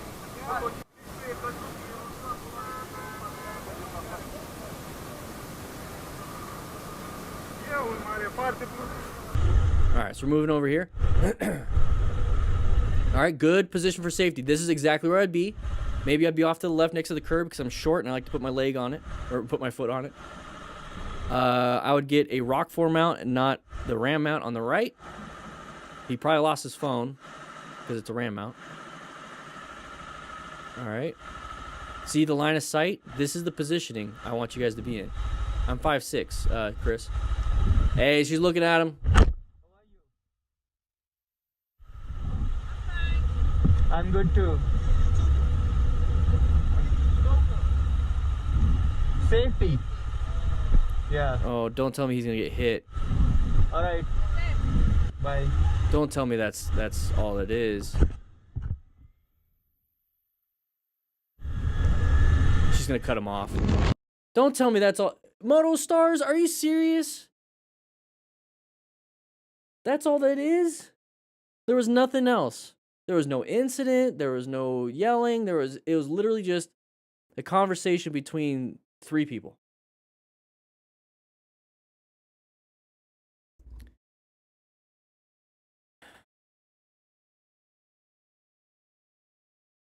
So what are we going to do? We got to take what's good, what's bad out of this and figure it out. So here's the thing. Let's just take a quick look at where we're positioned. So at a stoplight, this is where we would be. We want to be as close to this line as possible or over here as possible, okay? This vehicle right here gave us more space on the right side, which is over here, than on the left side. So this is a good spot. So if anybody was hauling ass behind us, hopefully they're going to hit this Honda Pilot, and we're just going to get clipped, or we can accelerate through. So just take a quick look. This is a good position for safety for a red light. The better position would be lane filtering. This is what I want. I want to be able to lane filter. I might not use it all the time, but I want the ability and the tool to do it because I would be moving up front. But take a look at the line of sight. Amazing line of sight. That is what I want you guys to see from this. Outside of that, this video sucked. It's just... She's saying hi, but it's really the dude that wanted to say hi. Safety. Yeah. All right, moving on. We're going to talk about the next thing. All right, we're riding around. Woo! Having a good time in Poland. Good vision, good space cushion. Common situation on the road where the driver doesn't sufficiently ensure that he can overtake. We're getting closer, we're getting closer, we're getting closer. Watch out, what are we doing? We're getting closer. Good escape. Accelerate through. You got to use what you got. Accelerate through. Good job. Hey, that's what I would have done in the same situation. Same situation. So what's happening is this motorcycle rider wants to pass everyone because they're going slower. Okay, first of all, let's go ahead and do a quick check. Are we going the speed limit, or we're already going the speed limit, or are we passing just because we want to keep going fast? So that might be a problem. That might be an issue. But outside of that, let's say we're going the speed limit and those two are going super slow. You want to maintain our speed limit, maintain the flow of traffic so it's less dangerous for us, then yeah, go ahead and pass. Let's assume that's what's happening here. So we're getting up to here. Sufficiently ensure that he can overtake. We just use our indicator. Good. We're indicating what we want to do. We're letting other people know. Very good. So we started accelerating on the straightaway when it was safe to do so. Now we see all of a sudden this vehicle come out. Now we're going to either roll off the throttle and apply the brakes and then do what? Okay, so let's take a look at our escapes. This is the moment we have to do something. If we rush back into the right lane, we have the original person that's going super slow to be right in front of us, and our space cushion will be teeny tiny, tiny, tiny. So that's a possibility that hopefully you can apply the brakes really good while going back to your lane. Or should we just commit to what we have and utilize the safetyness of a shoulder, of an escape path? So that's why I'm saying this is what I would do, because we're already moving this way. We got to make a quick adjustment to go this way and then have to apply the brakes and not hit this vehicle right here. Okay, that's one option. So what about keep going left, go on this escape, utilize our very fast machine, get in front of everybody, get back into our lane when it's safe to do so. This is not a situation that is ideal, but it is the situation that is presented to us. And we have to take advantage of every little thing that our motorcycle can do to get ourselves out of this dangerous situation that was presented to us. We didn't create it. We did what we're supposed to be doing. We were going to pass these vehicles.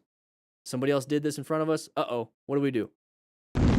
So, found the escape, because the car is not going to do that. Found the escape. Now we're going to accelerate through. See, he's got his hand. He's like, I got to do it. I'm in a dangerous spot. I got to do something to get around these vehicles. I can do it faster than this Toyota Yaris or whatever it is. We're going to accelerate through. Screw all of you. I'm going to get back into the lane that's safe as possible. And we did. Now from here, go ahead and roll off that throttle and get back to the speed limit, because you don't want to be hauling too much booty. But that's exactly what I would have done. Let's take a quick look at it one more time in full motion. This is a very common situation on the road where the driver doesn't sufficiently ensure that he can overtake. Found the escape. Accelerate using the power of the machine. Very good. So he escaped to the left, escaped going forward, and then went back in the lane. Remember, you can escape going left, right, forward, or backwards. Backwards is that braking. Acceleration is forwards. Swerving left to right is an escape. Utilize all of them. Don't just think escaping is only swerving left and right. If you have a powerful enough machine and you can get yourself out of dangerous situations, utilize every tool that that machine gives you. Same thing if you have great braking and great braking skill, utilize that too. You have to be well-rounded when it comes to motorcycle riding.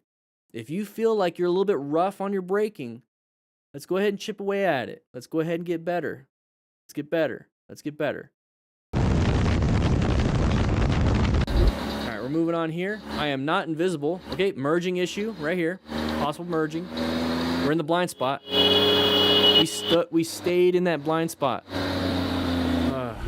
We stayed in that blind spot. Let's just take a quick look. So we're gonna come in through here. There's that vehicle. We're guys, when you're starting to do this, you know you're at the same speed and you're gonna be at the same trajectory and you're gonna go. So if you start to basically pace somebody, just slow it down so that they can go and you can go. It's simple.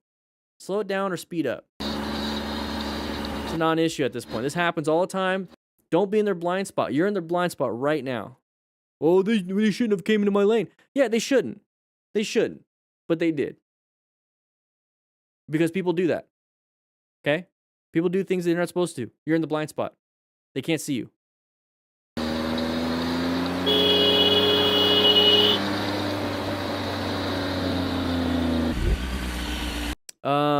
Where do you recommend we keep our info in case of a crash? I would keep it in your wallet, in an area that you typically would carry a wallet, because EMS will check the back pocket. EMS will check the front pockets. They'll check all your pockets if you're not able to provide any information. Think about who is trying to find what. If you crash, who's trying to find the information? EMS. Typically, where do EMS check? Where it's common to check, which is going to be the back pocket, a purse, the front pockets, basically any of your pockets. They're going to go for your wallet to see if they can find an ID. All right, so we're going to go through here. There's what is that? Is that a duck? Swan? A goose? Uh-oh, is it going to attack you? Hey, nice tight turn. Good turn from a stop. Very good. Uh-oh.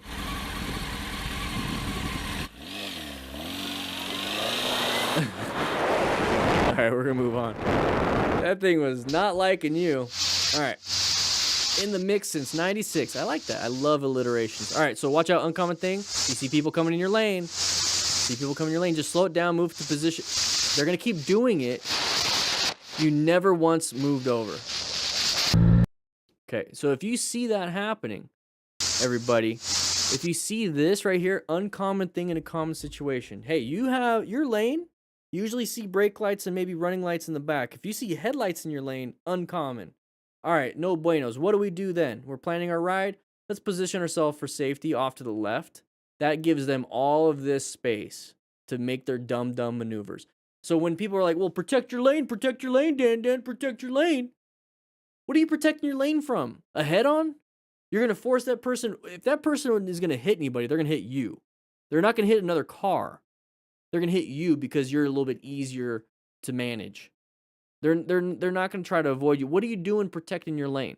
Stop protecting your lane. Move yourself over. Move. So we're staying here in lane position 2 the whole time. If one person's going to do it, another person's going to do it. But pre-position yourself right here. Pre-position yourself. Let's just stay here in this lane position. It was close because you let it be close. Stop. Now we're in this position. A little bit late. All right, we're moving over here, riding in town. All right, good. We have good space. Did a head check, good line of sight. What are we going to deal with now? So we're going to have an intersection back into orange stage. You don't know if anybody's going to be upset. Watch out for pedestrians. Yep, watch out for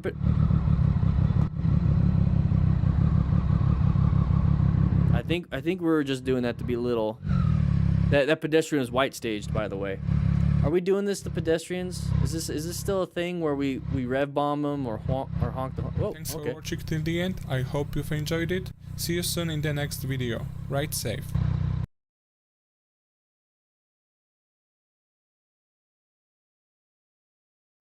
I want to see that again. Thanks for watching till the end. I hope you've enjoyed. Cool. All right. Very interesting. Very interesting. We got 9 new members today. Let's go ahead and go into the lounge real quick so I can show you what's up. It is very interesting videos today. We learned quite a bit. I got on a few soapboxes, but the main goal here is make sure you hit that join button and become part of the best damn online motorcycle community in the world. We have new things coming up. I gotta go ahead and grab this real quick. Somehow my arm disappeared, but look at that. We got ourselves a Moto kit, the Moto Rescue Kit. Make sure you guys grab one yourselves. We have very few left. We're going to be shipping them out soon once we get the patches for them. Woo! Excited to have them and seeing you guys, show them to me. I want to see some pictures on Instagram. I want to see some pictures on Twitter. By the way, we do have social media in the description. So if you want to follow me on Twitter, follow me on Instagram. I post quite a bit on both. But yeah, have some fun here in the lounge. Have a good time. What we're going to be doing now is going to my office, having a nice little chitty chat while we hang out, and maybe discuss some future projects with you guys. I don't know. I'm thinking about doing one-on-one coaching, just stuff like that. All right, let's go to my office. Make sure you grab one of these. Let's do it.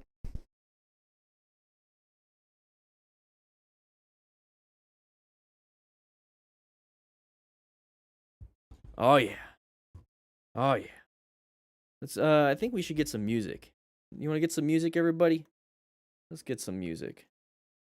Let's go ahead and open up my playlist. How do you become a vet crew member? Can I upgrade? Yes, Manny, you can upgrade. Go ahead and click that join button one more time. There we go. We got some music. All right. There we go. Oh, no, this is non-copyrighted music. I wanted to do a shout out to an anonymous donator for $52. Thank you for donating $52 to the Distinguished Gentleman's Ride. Hey, the donations kind of slowed down, but we had some other things that we were dealing with. Just nice chill music while we're getting ready to leave. Get my comfy chair out.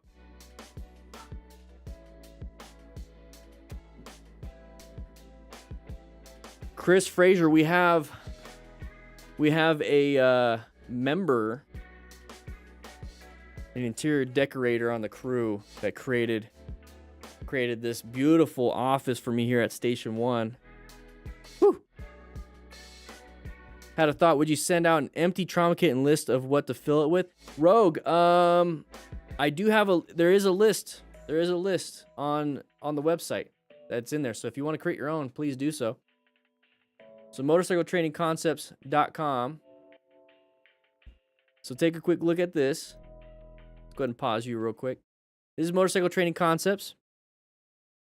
You know, I changed out that other picture. It was kind of non-flattering. We got some stuff here. Now, the rescue card is not available right now. Neither is the keychain. But we got this right here. This is the Moto rescue kit. So it's got all the contents in here. Okay, the dimensions, the weight, all the contents inside.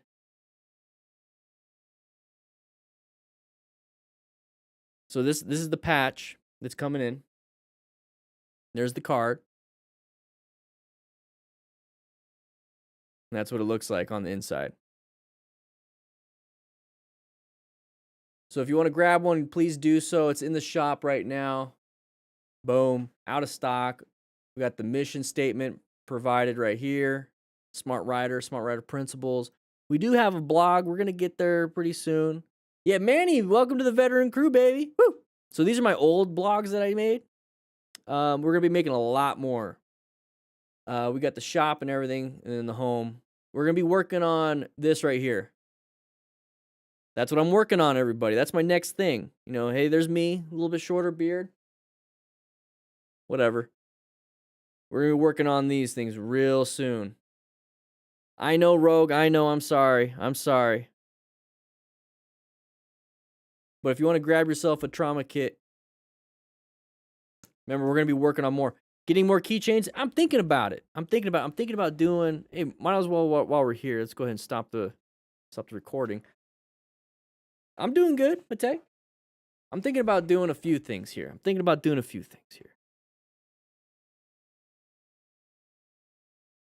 about. Let's get the music back on. Let's change the song too. Is the music too loud? Let me know. Ever visited Maine? No, I haven't. I want to. It is a retired beard. This is what a beard looks like when you're retired. It's perfect. All right, good. I want to do some guardian bells. What do you guys think? But here's the thing. Here's what I'm thinking. Just 1 second. Let me just throw this out there.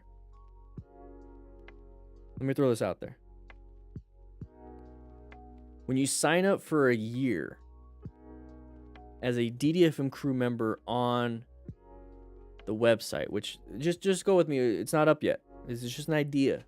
You sign up for a year. Let's say the price is $79 for the year. You get a badge and everything. But when you do that, you get sent a unique guardian bell from me. Because with guardian bells, it has to be given.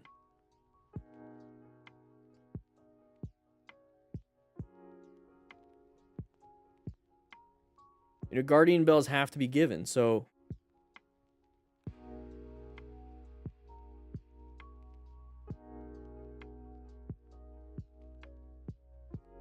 there we go. So now when I talk, it's not going to lower the audio. I don't know. That's what I'm thinking. Think of it as like a club thing. Like you're part of the club. Here, boom, you got sent a guardian bell. You know what I mean? Yeah, guardian bells. So that's one thing I'm thinking of. But when you sign up, I mean, obviously guardian bells don't cost $79, right? So like, what do you get outside of a guardian bell? That's the other stuff I'm thinking of. You know, badges. You know, we're gonna have a forum so everyone knows you're a crew member. Maybe a discount on the training courses. You know, just like stuff like that. What do you think? That's just one thing. Next. So far these things only United States, but the guardian bells and then these rescue cards. Like everything else will probably be everywhere.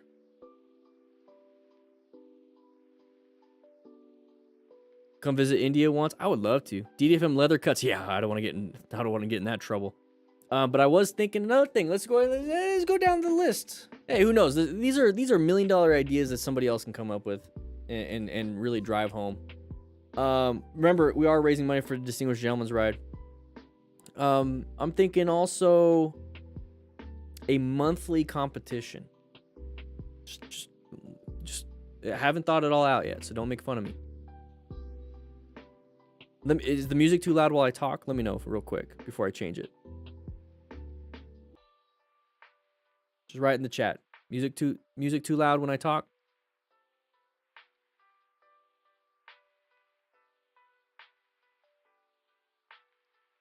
Good. Because I still want the music going. Just kind of chill. It's not too loud. We're just hanging out.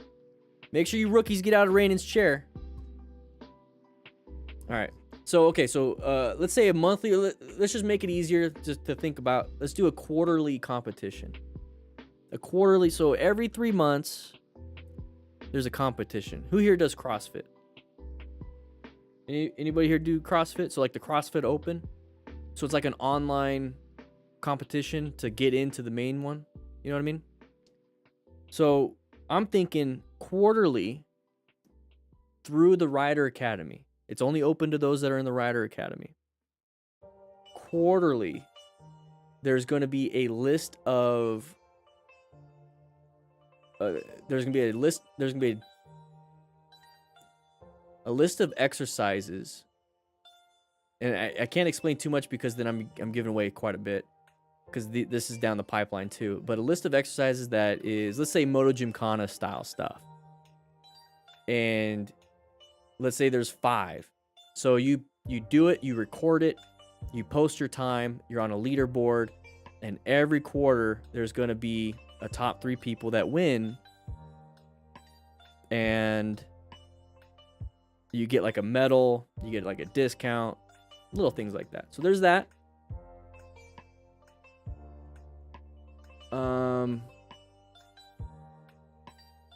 What else can we do? I'm good with this. What's next? It's not like an Iron Man. Don't devalue bells by selling them. Keep them truly given. Well, that's what I'm saying. It's like you join up as a crew member, you get the bell. So let's say you spend I'm just saying this out loud. I'm thinking the membership for the year is $79. Let's say that. You get the Guardian Bell for being a member, but being a member has at least $80 worth of value. The bell is the cherry on top. I just want there to be some. That's why I want to give it. I want to get, because if I put it in the shop, then you're buying it. And you're not allowed to buy things. You're not allowed to buy the Guardian Bell for yourself. You can buy it for someone else. But if you become a member, we give you the bell, but the rest of the stuff is the member perks. You just get the bell for being a member. So that's, yeah. And then book giveaways too. So we are getting, that's another thing, guys. Oh my gosh. We got a book coming out. It's being finalized right now. Got a book, Smart Rider Principle book, e-course, maybe some stickers. I don't know. You guys like stickers? I remember stickers were a huge thing back in the day. My goal is once the course is up, we'll do more course giveaways too. These courses are lots of work. So it's not beard patches. Interesting. You guys like stickers? I was never a huge fan of stickers. I made a lot of stickers. And then people didn't buy them. You know what I mean? Challenge coin. I do have challenge coins. I have a very few of them left. And I'm probably just going to keep those. We might make new ones. So what about challenge coins? I mean, stickers, I don't know if I want to sell stickers. Like stickers, I want to just give away.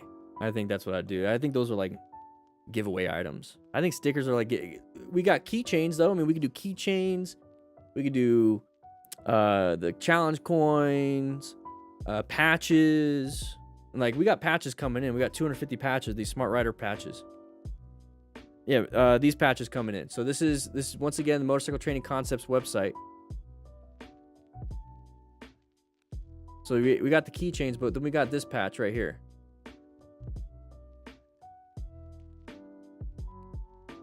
We got this patch coming in. It's gonna be woven. It's a cloth patch.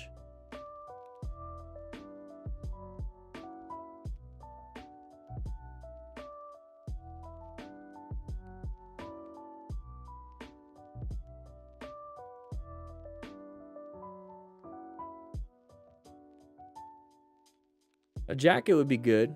Hard to make though. That's the only thing. Like little things here and there.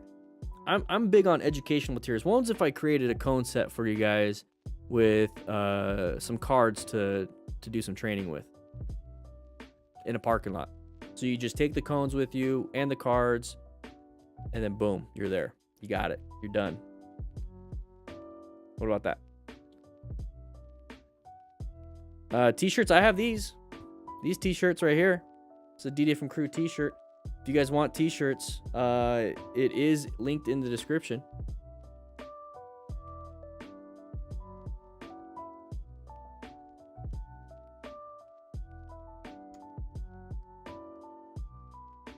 One second. Where's... One second.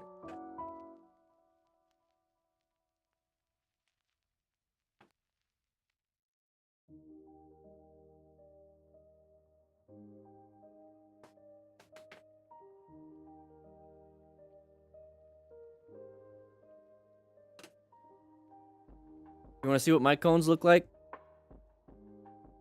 They're tennis balls. Dang it, they're green.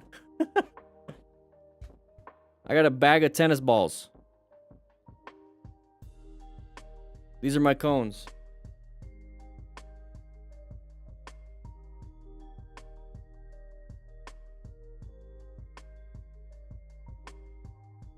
It's just tennis balls cut in half. Simple. Tennis balls cut in half. I got a bag of them. That's it. Those are my cones. So what I'm thinking is I'm going to see if I can get a plastic cone maker and get a bag like this. Kid size merch. Okay. One-on-one classes. I don't know. That's tough. I feel like I can help out a lot more doing bigger classes, but I do see the need for one-on-ones. Kid size merch. We have kid size shirts. So let me click on that link.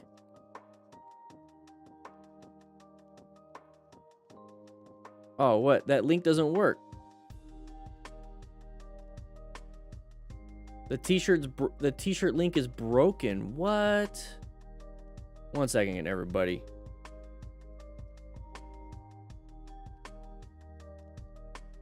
That's a no bueno. Let me get you guys a new link. Wow, that's embarrassing. Let me go ahead. There we go. That means I gotta change all. There's the new link. Ryan, no problem, man. So that should have kids. And I might be adding this to the store. So this is the t-shirt. This is so you can get a women's t-shirt and then a youth. So youth size. So the kids sizes. And then this is where I have my long sleeve t-shirt. This is, yeah, see, I purchased a couple myself.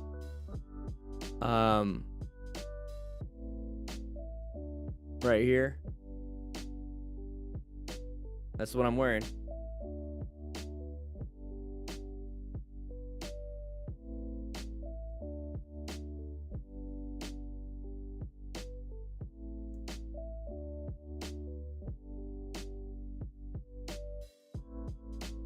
Luggage, backpacks. I'm thinking of a backpack, and I'm thinking of, yeah, Chris, I'm liking the luggage because that's so useful. USB sticks. Oh, now we're looking into some weird things. Fire's Avenger running late. That was an orange moment earlier. Hey, NM, I'm glad you're doing good. You just reviewed my close call in your video today. I just want to say it was definitely thanks to your awareness training that it didn't crash. Which one was that, Timbo? I don't pay attention to the names too much. Oh, I know which one it is. So everybody, I didn't post any this week. I didn't post the syllabus this week in Patreon, which I need to do better at that. But Timbo, see, like I follow. Oh, one second. I follow, or I download everything. So Timbo, right there. So that was your close call.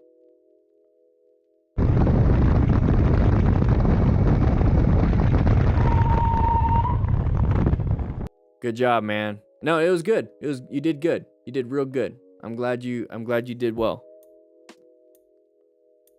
They do make small fire extinguishers, but it's not something I would keep on the motorcycle. Slim Jims. Oh, okay. Yeah. They're like little marketing supplies. Let's see how many more of these we have. Hey, if we don't sell all the trauma kits, that's fine. We got 5 left. Holy crap. We got 5 left.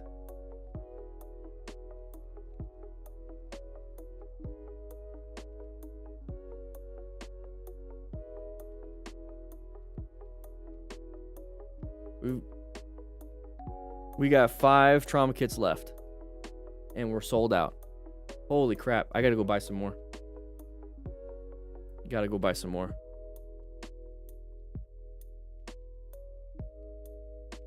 I think we just got an order. That's probably why. Yep. That's why. Somebody bought 2 of them. Ernie! Welcome. Welcome. Yeah, we're probably gonna change up. We're gonna have more than just this one trauma kit. Like I really want to do a fanny pack. I want to do a fanny pack.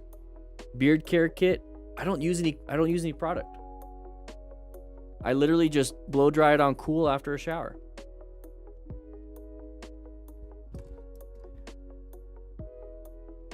Sam split in the kit. I'm thinking about it, Nathan.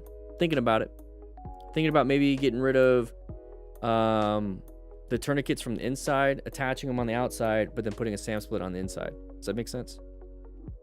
When do they ship out, Manny? They're gonna ship out anywhere between May 1st and 21st. It's all depending on the patch. If we get the patches like in a couple days, which I hope, I doubt it, because I was told that possibly end of the month, first of the month of next month. As soon as we get them, we're gonna start shipping them out.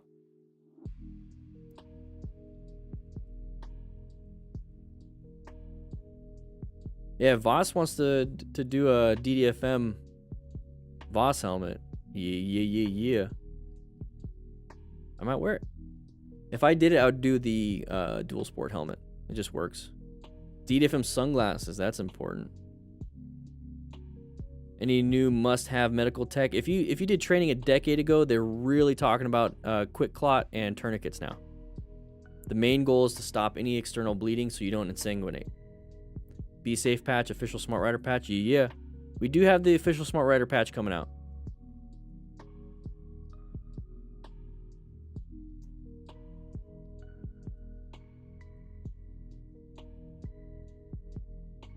Where do you enter the motorcycle gear giveaway? It's going to be popping up in the Chitty Chat right now. Just kind of hanging out with all y'alls. Having a good time. Just having a good time.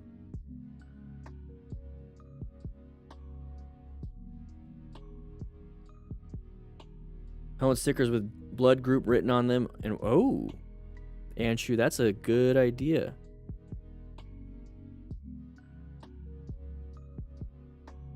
Wreak Havoc. If you miss it, I send you an email. If you win, if you get first through third place, I send you an email, and if you don't, then no.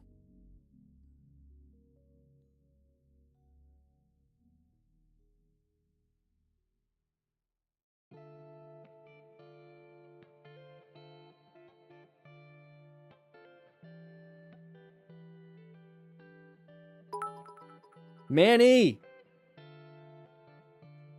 I was just... Oh, man. I can't talk about it.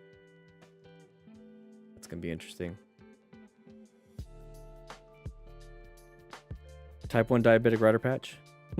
We're just hanging out. Can we have conversation open forum on my question in your DM?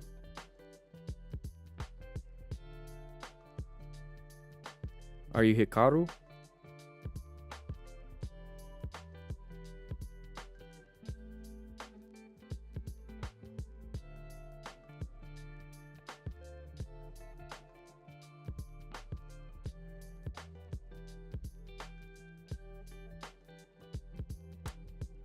If that's all you have, then yeah, but the impact protection is big. And then just remember your active duty military standard issue pants, you know, being dragged around for hours in training on cement gravel at high speeds with it's going to cut through it in like 5 seconds. But it's better than nothing.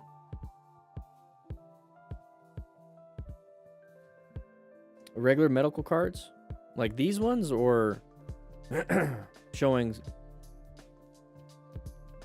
how do I feel about the Ruroc bandwagon? I don't think it's a bandwagon. They just have good marketing. I mean, they have some decent products. It's just that you just fall into the trap of, well, is it worth the price? I don't fall for marketing. No, I look at the objective facts here. You can try your best to sell me something, but you might pique my interest, but I'm going to do my own research, and there's just, I'd rather get a different helmet at that point. A rescue patch, very interesting. Rogue One, baby, woo! Thank you guys for entering the gear giveaway.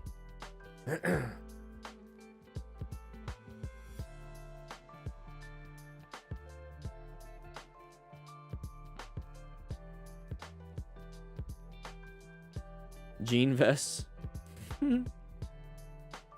Icon products, I think they're good for what they are. There's a few Icon products that I like. I mean, I use the Icon 1000 Elsinore boots. I love them.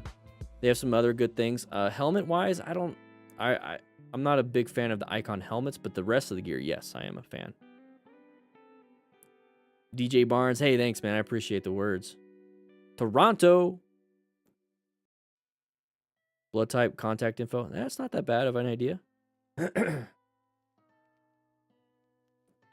Yes, the gear giveaway is open to US only.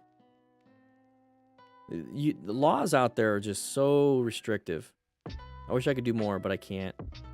That's the goal of creating a D different crew, so hopefully I can support others in different countries to do something similar.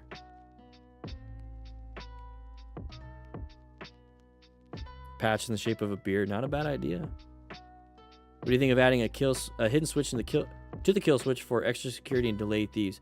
You could do that. Many people do that. Well, because it's like a little password for you. It's worse than the Canadians, the Quebec law.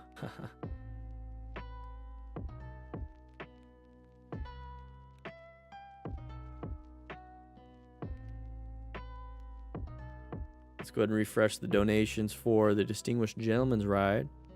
Nothing.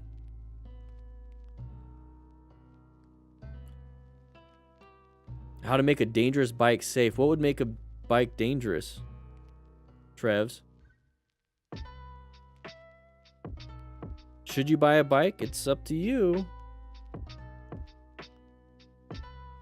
Tasered handlebar. Oh my gosh. How do we get the medical cards? Just the medical cards. So once we get shipping and everything situated, we'll be selling these separately. And once again, that's going to be on Motorcycle Training Concepts. I make announcements on my Twitter all the time.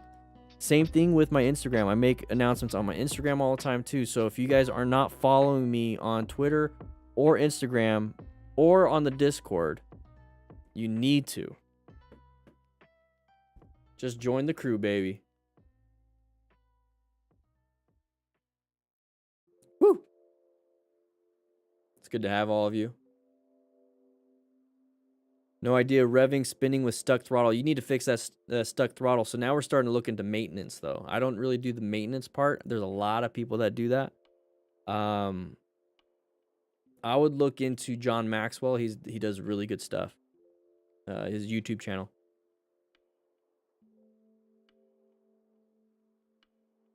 I just bought my first bike, a marvelous used VSR 650 purple. Passed my license on June 22nd. Passing your license on June 22nd. Hey, Coco LLKS. You're going to do well. I went down and was a trauma 1. Still right. Woo, trauma 1. You went to a trauma center? An app with a checklist of sorts of what to do if you come up onto a crash? I would love to, but a lot of people don't have apps and stuff. So, Dennis 5-time, baby. Welcome back to rookie member status. You got that pink beard. That's why I have these cards. That's why I want to sell these cards.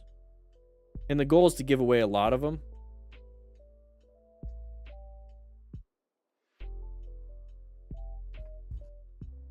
So I want you to remain calm, ensure your own safety, Chris. Woo! Stop the bleeding, quickly assess. And then on the back end, does the rider have any of these symptoms? So I want you to be able to, let's go ahead and make me look a little bit better. There we go. So I want you to be able to pull this out of your wallet or do something similar to that, because not everybody has phones. I want to make it as less friction. I want to make it frictionless. But yeah, I want to, there's also other things like this.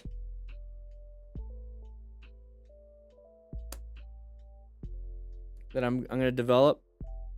So I thought this was really cool. I found this at REI. It's a little pocket guide. Look how big it is. It's a little pocket guide, but on the inside it tells you like different things to do. And I searched everywhere and there's nothing motorcycle related on these things. So I want to do like a pocket guide to emergency trauma care or a pocket guide to rescue another rider. And it's just a little spiral book. It's tiny. It's tiny. Yeah, Samantha, I want to make these for the rescue part. And then even like on each one, it has like the diagram for the exercise, and on this side tells you what to do. Yeah, string bound. I've seen those. But I want you to be able to pull it out.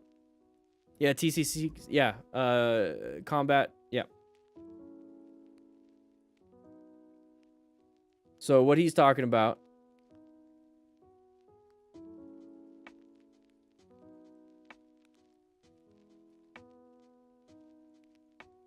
is something similar to this. So like a little card that has, you know, different things, but this is almost too much. You see what I mean though? It's like a little bit too much. Let's see if we can find another one.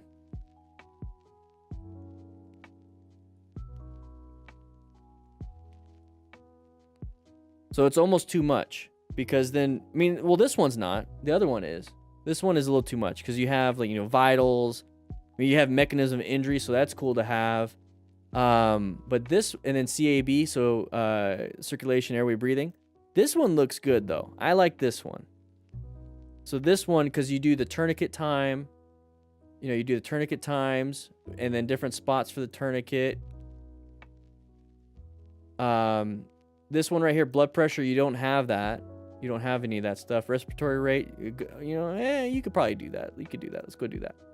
AVPU, alert, verbal, painful, unresponsive. You could possibly do that. The pain scale, yeah, you could do that too. So when I see this though, it's like you wouldn't know too much about the evac. MVC, motor vehicle collision, a landmine, artillery, blunt, burn. So all these things, the mechanism of injury would be a motorcycle accident. So like there's a lot more that you don't need, but there's a lot that you can. So when let's take a look at TCC cards. Yeah, see, drugs, IV solution. Like, yeah, so I'd have to create my own. Yeah, I'd have to create my own. No, I thought about that. That's kind of where I came up with this. It's super simple, easy to use. It's on the website. But I do like that one because it's almost like it's literally a pocket guide. This right here is just a reminder what to do. You should already know what to do. This isn't going to replace training. This is just a reminder of like, okay, what do I do? Oh yeah, okay, I got to remain. Oh yeah, call 911. Okay. And then it's like, you know, ensure your own safety, PPE, traffic. But like to actually document stuff, it's very important. AHA Red Cross treatment app? No, I haven't seen that.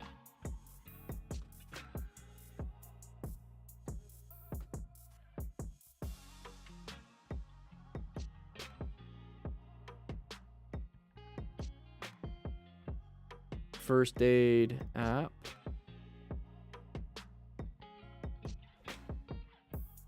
Parents for hospitals and medical, transfusion practice guidelines. For pet first aid, that's cool. Blood donor app. I have the blood donor app. Hero Care. The first aid app, I'd have to check it out. I'm thinking about doing something like that. Oh my gosh, let's go next. This one's all over the place.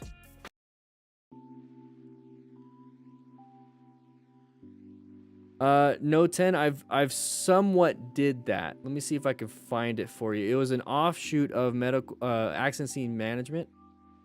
But I definitely want to get into it. I've been really focused on a few other things. I did an introduction to accident scene management a while back, where you talk about it. Yeah. How come I never talk about downshifting when it comes to slowing? I do. I tell you to roll off the throttle for the engine braking, but if you want to downshift, you go right ahead. But when it comes to emergency situations, my main focus is the front brake, and then you can do whatever you need to downshift after that. When it comes to coming to a stop, you should be downshifting anyway. So maybe I'm just assuming you should be doing it anyway. Maybe I need to start vocalizing it a little bit more. I am at a hospital with my wife who has had an operation on her thigh because of fracture caused by a scooter crash. She also had a shoulder fracture and dislocation, also deep cut in her hip. Oh, just now? You're at the hospital? Oh man. Hope you both are doing fine.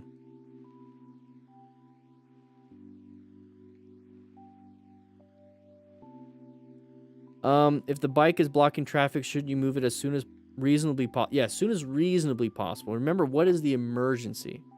The emergency is the person that crashed. If a car runs over your bike, it's a different problem, but it's not going to be something that's life-threatening to the car driver if they did what they're supposed to be doing. Part of what you do on scene is help the patient, but then also protect the scene, protect you, scene safety. So having somebody flag traffic is on the list. But let's say you go up to a crash and the person's on the ground, the motorcycle's on the ground. A lot of people tend to go to the motorcycle, pick it up and move it over, and then they go to the guy or the person or the rider. And that rider is probably bleeding out, unconscious, not breathing, but they're so focused on the motorcycle. So I want you to focus on the person and your safety. So if your safety involves traffic slowing down, then yes, send somebody to do that. But are you helping the person or are you just moving the bike?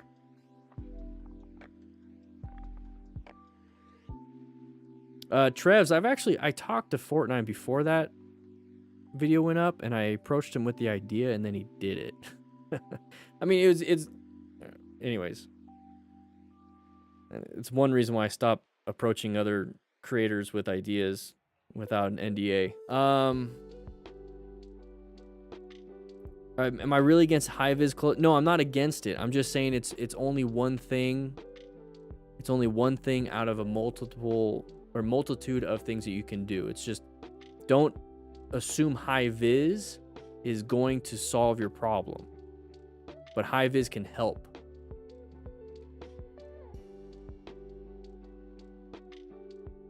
Yeah, back leaking.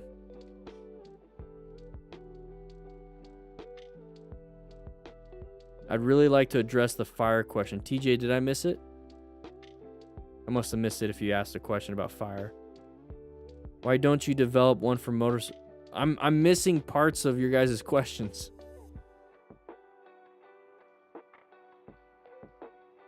High-vis is great on its own. Yeah, but nothing. Yep. Exactly. Yeah. Re-ask those questions, because I'm when I start talking about something, I don't look at the chat. I look at you. So.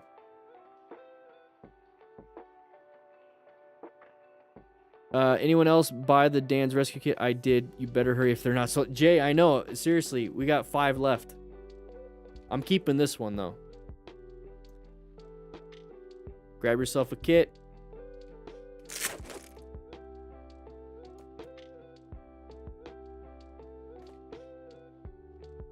Oh, okay. So, how would you handle if someone is on fire? Stop, drop, and roll. Put them on the ground. If you have to tackle somebody because they're running like an idiot on fire, you do that. Especially if it's a loved one. If it's someone you don't know, hey, it's their emergency. It's up to you if you want to do that.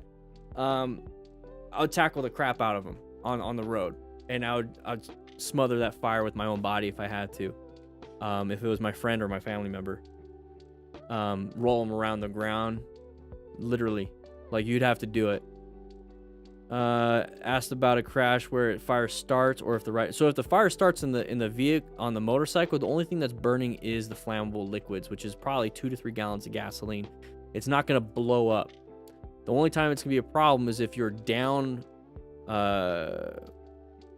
if it's on a hill and you're down from it and the fluids travel to you on fire, then yeah, it's a problem. Or if the person's underneath it and it's on fire, then it's a problem. But if the bike is like way down there and the patient's right here and the bike's on fire, screw it. Whatever. Bike's on fire. Leave it alone. Take care of the person.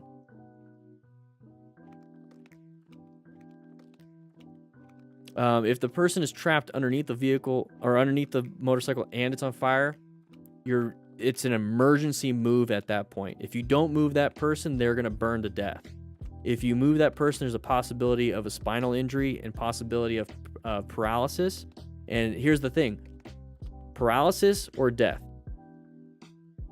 That's the situation you were put in. If you do everything possible to save that person's life in the best way you possibly can, if you're in the United States, the Good Samaritan law will help you out, because all you're doing is trying to get that person away from burning to death. So that's the situation. So I would move that patient out of that emergency until they were away from the fire, and then lay them back down. Chris, thanks, man. I appreciate it. Does that work even with ignited fuel? What works? Oh, if the person has fuel all over them? Yeah, so you have to remember the fire tetrahedron here is that you need an ignition source, you need oxygen, you need the chemical chain reaction, and you need the fuel source. So with fluids, with like gasoline, you have the fuel source. I forgot what this one was, but chemical chain reaction. Okay, so the chemical chain reaction is going to be pyrolysis. So when something's on fire, it converts into gas. So if you can disrupt the fuel source converting to gas at the flammable limit, that's where you disrupt it. It's usually like halon gas or carbon dioxide extinguishers. When it comes to, what did I say? Heat. I said, so ignition. So like a heat source. Let's say heat source, fuel, chemical chain reaction. Oh no, oxygen. This was oxygen. You need oxygen. So smothering a person, even if they have gas on them, even if they have all these things, if you smother it to the point where there's no oxygen available, it's going to go out. So you can't remove the fuel source because gasoline's all over them. Good luck. You're not disrupting any of the chemical chain reaction because you don't have a carbon dioxide extinguisher or halon gas, right, or another inert gas that can displace it.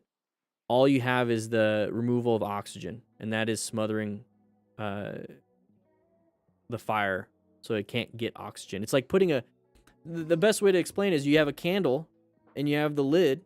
You put the lid on top, slowly, all of a sudden it goes out because it burned off all the oxygen. You smothered the flame. You smothered the fire.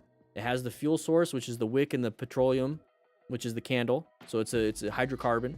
Then you have oxygen inside when it's burning. You lit it, so that's the ignition source and flame. And then the chemical chain reaction is it's constantly melting the hydrocarbon wax, which converts to gas, which converts to the flame, which converts to it burning. If you put the lid on it, you remove oxygen. Just one of all those things, boom, it's done. Right, Jay? Yeah. So when it comes to somebody on fire, if you can smother them with your jacket, with a blanket, and you truly smother them, you're patting this flame out as best you can, you'll stop the flames. The only time it becomes a huge problem is when the flame is too much and it's getting oxygen from everywhere. So that's why when somebody's running around on fire, it's just getting tons of oxygen. So the whole stop, drop, and roll is you literally stop, drop, and you're rolling over the fire, smothering it while you're rolling. So when somebody's running around like an idiot on fire, I say tackle their ass, get them on the ground, roll their ass on the ground, smother it. You have to do that. You have to. So we just had a little fire lesson right there. Wear slacks, belt over your shoulder. So I like to, I wear Moto pants and then I wear suspenders. We need to tackle their ass patch. I love suspenders. I don't like wearing a belt when I'm riding. You know, you get that belt digging into your stomach. You know, you're leaned over. Anybody get that? Yeah, I was like, this sucks. Because I had a Cafe Sportster, so I was leaned in far. I had a very aggressive clamshell type positioning. And having a belt would just like dig into my stomach. Even when I was like super thin. But now it's like, just wear suspenders and I never have that problem. And it keeps my pants up. And it's nice and loose. So it feels good. Do I got pics of the Sportster? Let's see. I do. Well, I got a picture of it as the cafe, or not cafe, as a scrambler. I have a picture of it as a scrambler.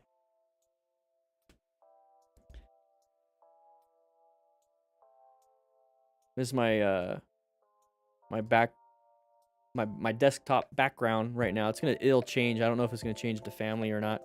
But yeah, this was my Sportster when I would take it off road.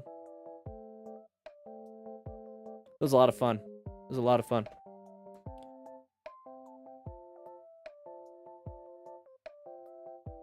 Yeah, and that's because it's training. So think about it.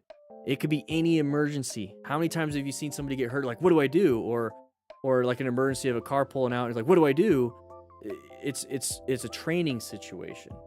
There's just not enough training. Oh, look at this. This is what it looks like when it's all packed up. This was I think this was going up Mount Lemon to go camping. And I had the saddlebags, I had the big backpack, the tank bag. Then I had the sissy bar. This is when I was going up Mount Lemon. Had a little bird poop on the fender. It might have been when I was coming back down. A lot of fun.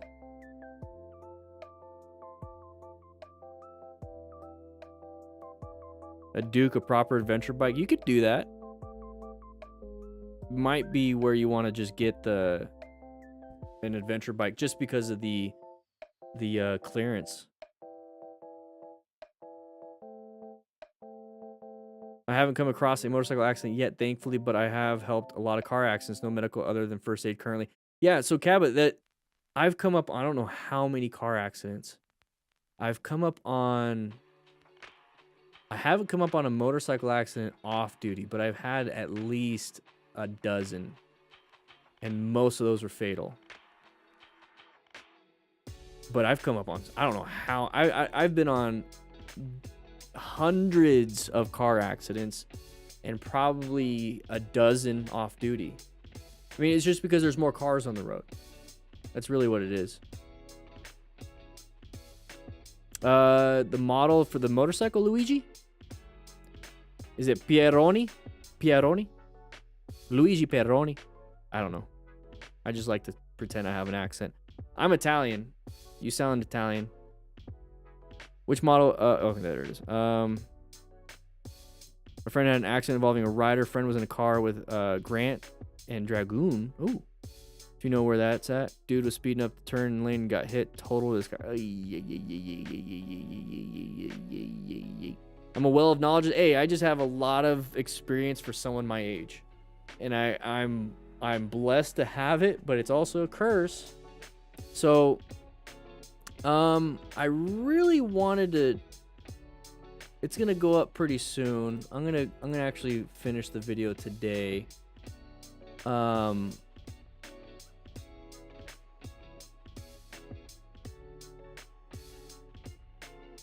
second. And I have a lot of experience for a young age, but it's come at the expense of possible PTSD too. So it's a good and a bad thing. Thankfully, I'm able to handle it and keep the knowledge. So it's cool.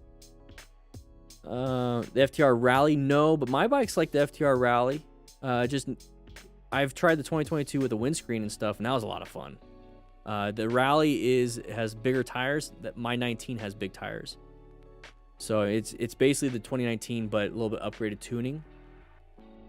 So I if it's anything like my bike, I love it already. Yeah, all packed up one. I'm going. Oh, that is a 2012. Sorry, it's a 2012 Harley Davidson Nightster.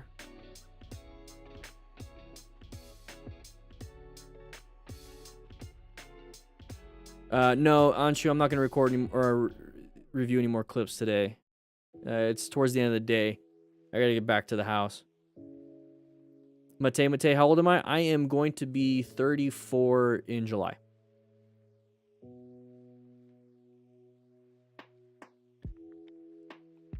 I'm a youngin'. Really don't understand how EMTs can deal with so much trauma. A lot of people don't. A lot don't. I left the fire service because I was getting to the point where I couldn't. So I made a huge change to my life.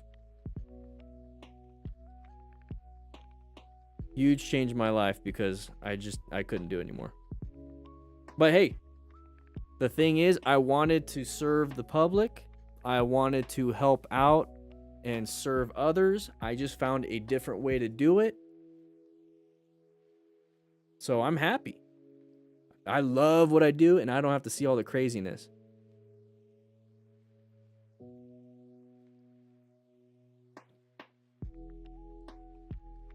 The beard.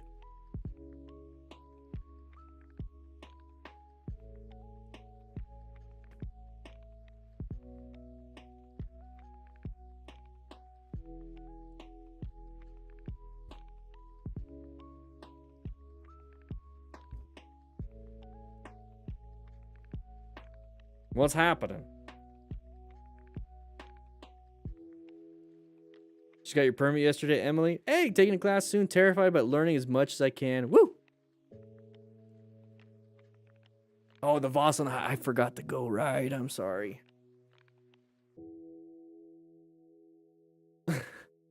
This weekend though, I'm gonna go riding. I know that because I'm gonna do some more.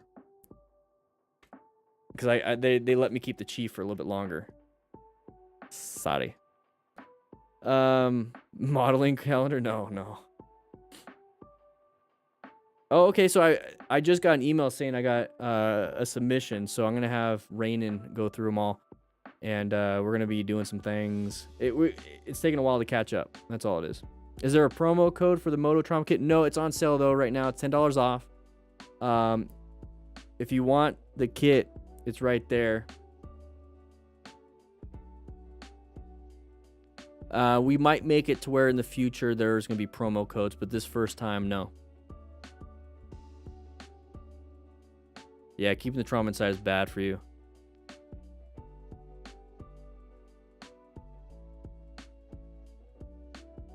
Oh, and 1 for CPR. Hey, I've had probably 3 saves out of well over 100. 3 saves. I remember each. I remember I had one save that happened on scene, and the other 2 were after the hospital.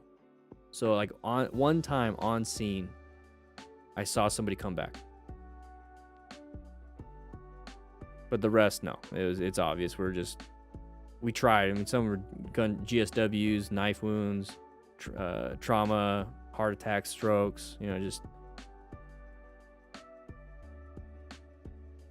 you get used to it. You're just like that's where I got a lot of my phrasing. Because it's not my emergency. It's their emergency. I'm doing everything possible to help them get out of their emergency. Because when you really think about it, a lot of the stroke, a lot of heart attacks, overweight, diabetics, old age, very old age. So it's like a lot of these things, it's like some of it was preventable if they did their job, and some of it was, hey, that's life. So it's like it's their emergency, not mine. I'm going to do everything possible. So when I see, like, when we talk about rescuing another rider and they crash, you have to remember to keep yourself sane and to keep yourself in the right mindset. You have to tell yourself it's their emergency, not mine. But I'm going to do everything in my power to help them out. But it is their emergency.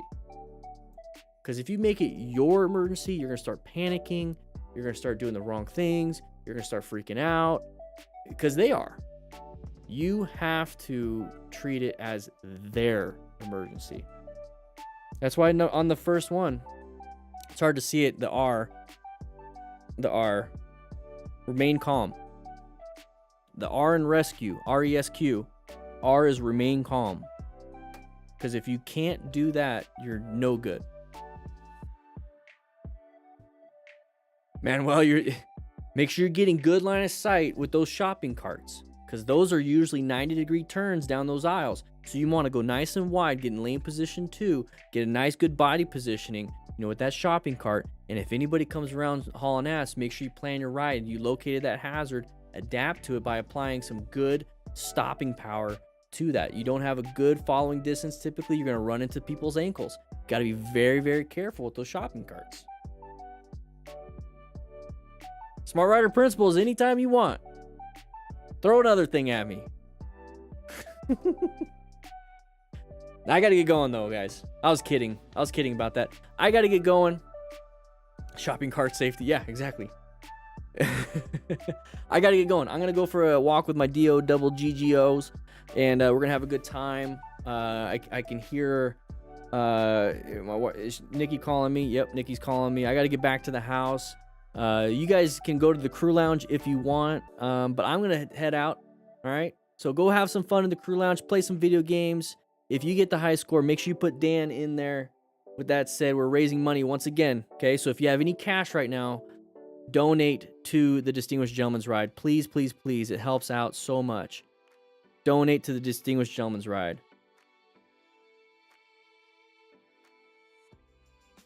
Let's go ahead and refresh it. Let's see what it looks like.